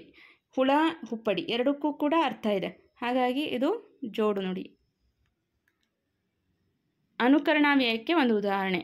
ಈಗ, ಈಗ, ಈಗೀಗ ಅರ್ಥ ಇದೆ, ದ್ವಿರುಕ್ತಿ ಆಗುತ್ತೆ. ಇದು ದ್ವಿರುಕ್ತಿ. ಬೇಡ ಬೇಡ ಅನ್ನೋದು ಕೂಡ ದ್ವಿರುಕ್ತಿ. ದೊಡ್ಡ ದೊಡ್ಡ ಅನ್ನೋದು ಕೂಡ ದ್ವಿರುಕ್ತಿ. ಈ ಗುಜು ಗುಜು ಅನ್ನೋದೇನಿದೆ ಇದು ಅನುಕರಣಾವ್ಯಯ. ಈ ಒಂದು ಪ್ರಶ್ನೆಯನ್ನು ಒಬ್ಬರು ಕೇಳಿದರು. ಹೌದೌದು ಎಂಬುದು ಇದಕ್ಕೆ ಉದಾಹರಣೆ. ಸೊ ಇದನ್ನು ಕಮೆಂಟ್ ಮಾಡಿ ತಿಳಿಸಿ ಅಂದಿದ್ರು. ನಾನು ತರಗತಿಯಲ್ಲೇ ಅದನ್ನು ಕ್ಲಿಯರ್ ಮಾಡ್ತೀನಿ. ಹೌದು ಹೌದು ಹೌದೌದು ಇದು ದ್ವಿರುಕ್ತಿ ಆಗುತ್ತೆ.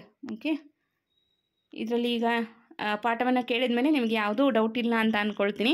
ಸೊ ಪ್ರಶ್ನೆಯನ್ನು ಕೇಳಿದವರು ಈ ತರಗತಿಯ ನಂತರ ಕಮೆಂಟ್ ಮಾಡ್ತೀರಿ ಅಂತ ಭಾವಿಸ್ತೀನಿ. ಖಂಡಿತವಾಗ್ಲೂ ಮಾಡ್ತಾರೆ, ಯಾಕಂದರೆ ಈ ಪ್ರಶ್ನೆಯನ್ನು ಕೇಳಿದ್ರು ಒಬ್ಬರು, ಹಾಗಾಗಿ ಅದನ್ನು ಇಲ್ಲಿ ಕ್ಲಿಯರ್ ಮಾಡ್ತಾ ಇದ್ದೀನಿ. ಹೌದು ಹೌದು 2 ಬಾರಿ ಅದನ್ನು ಹೇಳ್ತೀವಿ, ಅದಕ್ಕೆ ಅರ್ಥ ಇದೆ, ಹಾಗಾಗಿ ಅದು ದ್ವಿರುಕ್ತಿ.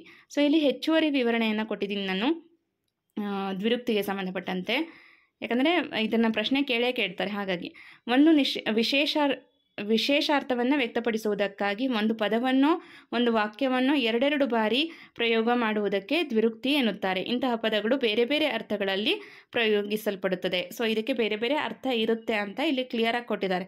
ಓಕೆ, ಸೊ ಉದಾಹರಣೆಗಳನ್ನು ನೋಡ್ತಾ ಹೋಗೋಣ. ನಾವು ಯಾವಾಗ ದ್ವಿರುಕ್ತಿಯನ್ನು ಬಳಸ್ತೀವಿ? ಈಗ ಉತ್ಸಾಹದಲ್ಲಿ ಹೇಳಬೇಕಾದ್ರೆ ಹೌದು ಹೌದು, ನಿಲ್ಲು ನಿಲ್ಲು, ಬಂದೆ ಬಂದೆ ಅಂತ ಬಳಸ್ತೀವಿ. ಇದೆಲ್ಲವೂ ಕೂಡ ದ್ವಿರುಕ್ತಿ. ಇದೇ ಉದಾಹರಣೆಯನ್ನು ಕೊಟ್ಟು ನಿಮಗೆ ಪರೀಕ್ಷೆಯಲ್ಲಿ ಪ್ರಶ್ನೆ ಕೇಳ್ಬೋದು. ಅನಂತರ ಆಧಿಕ್ಯದಲ್ಲಿ, ಈಗ ಒಂದು ವಿಷಯವನ್ನು ನಾವು ಸ್ವಲ್ಪ ಹೆಚ್ಚು ಮಾಡಿ ಹೇಳ್ತಾ ಇದ್ದೀವಿ ಅಂದರೆ ದೊಡ್ಡ ದೊಡ್ಡ, ಹೆಚ್ಚು ಹೆಚ್ಚು ಅಂತ ಬಳಸ್ತೀವಿ. ಪ್ರತಿಯೊಂದು ಅನ್ನುವಂತಹ ಪದವನ್ನು ಬಳಸುವಾಗ ಮನೆಗಳಲ್ಲಿ ಕೇರಿಗಳನ್ನು ಅಂತ ದ್ವಿರುಕ್ತಿಯನ್ನು ಬಳಸ್ತೀವಿ. ಸಂಭ್ರಮದಲ್ಲಿದ್ದಾಗ ಬಳಸೋದು ಅಗೋ ಅಗೋ, ಬನ್ನಿ ಬನ್ನಿ ಅಂತ ಸಂಭ್ರಮದಲ್ಲಿ ಬಳಸ್ತೀವಿ. ಅನಂತರ ಆಶ್ಚರ್ಯದಲ್ಲಿ ಬಳಸೋದು ಅಬ್ಬಬ್ಬ, ಅಬ್ಬ ಅದಕ್ಕೆ ಹಬ್ಬ ಅಬ್ಬಬ್ಬ. ಸೊ 2 ಪದವನ್ನು ಒಂದು ಪದವನ್ನು 2 ಬಾರಿ ಹೇಳ್ತೀವಿ, ಹೌದಾ, ಅಬ್ಬಬ್ಬ ಅಂತ. ಅನಂತರ ಅಹಹ, ಆಹಾ ಅದಕ್ಕೆ ಅಹಹ ಅಂತ ಆಗುತ್ತೆ. ಸೊ ಇದು ಆಶ್ಚರ್ಯದಲ್ಲಿ ಹೇಳೋದು. ಆಕ್ಷೇಪದಲ್ಲಿ ಬೇಡ ಬೇಡ, ನಡೆ ನಡೆ ಅಂತ ಹೇಳ್ತೀವಿ. ಸೊ ಇದು ಕೂಡ ದ್ವಿರುಕ್ತಿ ಆಗುತ್ತೆ. ನಿಷೇಧದಲ್ಲಿ ಸಾಕು ಸಾಕು ಅಂತ ಹೇಳ್ತೀವಿ. ಅನಂತರ ಒಪ್ಪಿಗೆಯಲ್ಲಿ ಹೌದೌದು. ಸೊ ಈ ಪ್ರಶ್ನೆ ಕೇಳಿದ್ರಲ್ಲ, ಸೊ ಇಲ್ಲಿದೆ ನೋಡಿ, ಇದು SLC ಪಠ್ಯಪುಸ್ತಕದಲ್ಲಿ ಇದೆ, 10th ಟೆಕ್ಸ್ಟ್ ಬುಕ್ಕಲ್ಲಿರೋದು. ಓಕೆ, 10ನೇ ತರಗತಿ ಪಠ್ಯಪುಸ್ತಕದಲ್ಲಿ ಕೊಟ್ಟಿದ್ದಾರೆ. ಅನಂತರ ಆಗಲಿ ಆಗಲಿ, ಓಡೋಡು, ಓಡು ಓಡು, ನಡೆ ನಡೆ ಅನ್ನೋದು ಕೂಡ ಇದೆ ಒಪ್ಪಿಗೆಯಲ್ಲಿ. ಓಕೆ, ನೆಕ್ಸ್ಟ್ ಅವಸರದಲ್ಲಿ ಓಡು ಓಡು ಅಂತ ಹೇಳ್ತೀವಿ, ನಡೆ ನಡೆ ಅಂತ ಹೇಳ್ತೀವಿ. ಅನಂತರ ಇವುಗಳಲ್ಲದೆ ಇನ್ನೂ ಕೆಲವು ವಿಶೇಷ ರೂಪಗಳು ಕೂಡ ಇದೆ. ಈಗ ಮೊಟ್ಟ ಮೊದಲು ಅಂತ ಬಳಸ್ತೀವಿ. ಇದು ಕೂಡ ಹಲವಾರು ಬಾರಿ ಪ್ರಶ್ನೆ ಕೇಳಿದ್ದಾರೆ. ಯಾಕಂದರೆ ಜೋಡು ನುಡಿ ಮತ್ತು ದ್ವಿರುಕ್ತಿಗಳಲ್ಲಿ ಗೊಂದಲ ಆಗಲಿ ಅಂತ ಕೊಟ್ಟಿರ್ತಾರೆ. ಆದರೆ ಅದನ್ನು ಬಿಡಿಸಿ ಬರೆದಾಗ ಏನಾಗುತ್ತೆ ಅನ್ನೋದು ನಿಮ್ಗೆ ಗೊತ್ತಿರಬೇಕು. ಮೊದಲು ಮೊಟ್ಟ ಮೊದಲು, ಕಡೆಗೆ ಕಟ್ಟೆ ಕಡೆಗೆ, ನಡುವೆ ನಟ್ಟ ನಡುವೆ, ನಡುವೆ.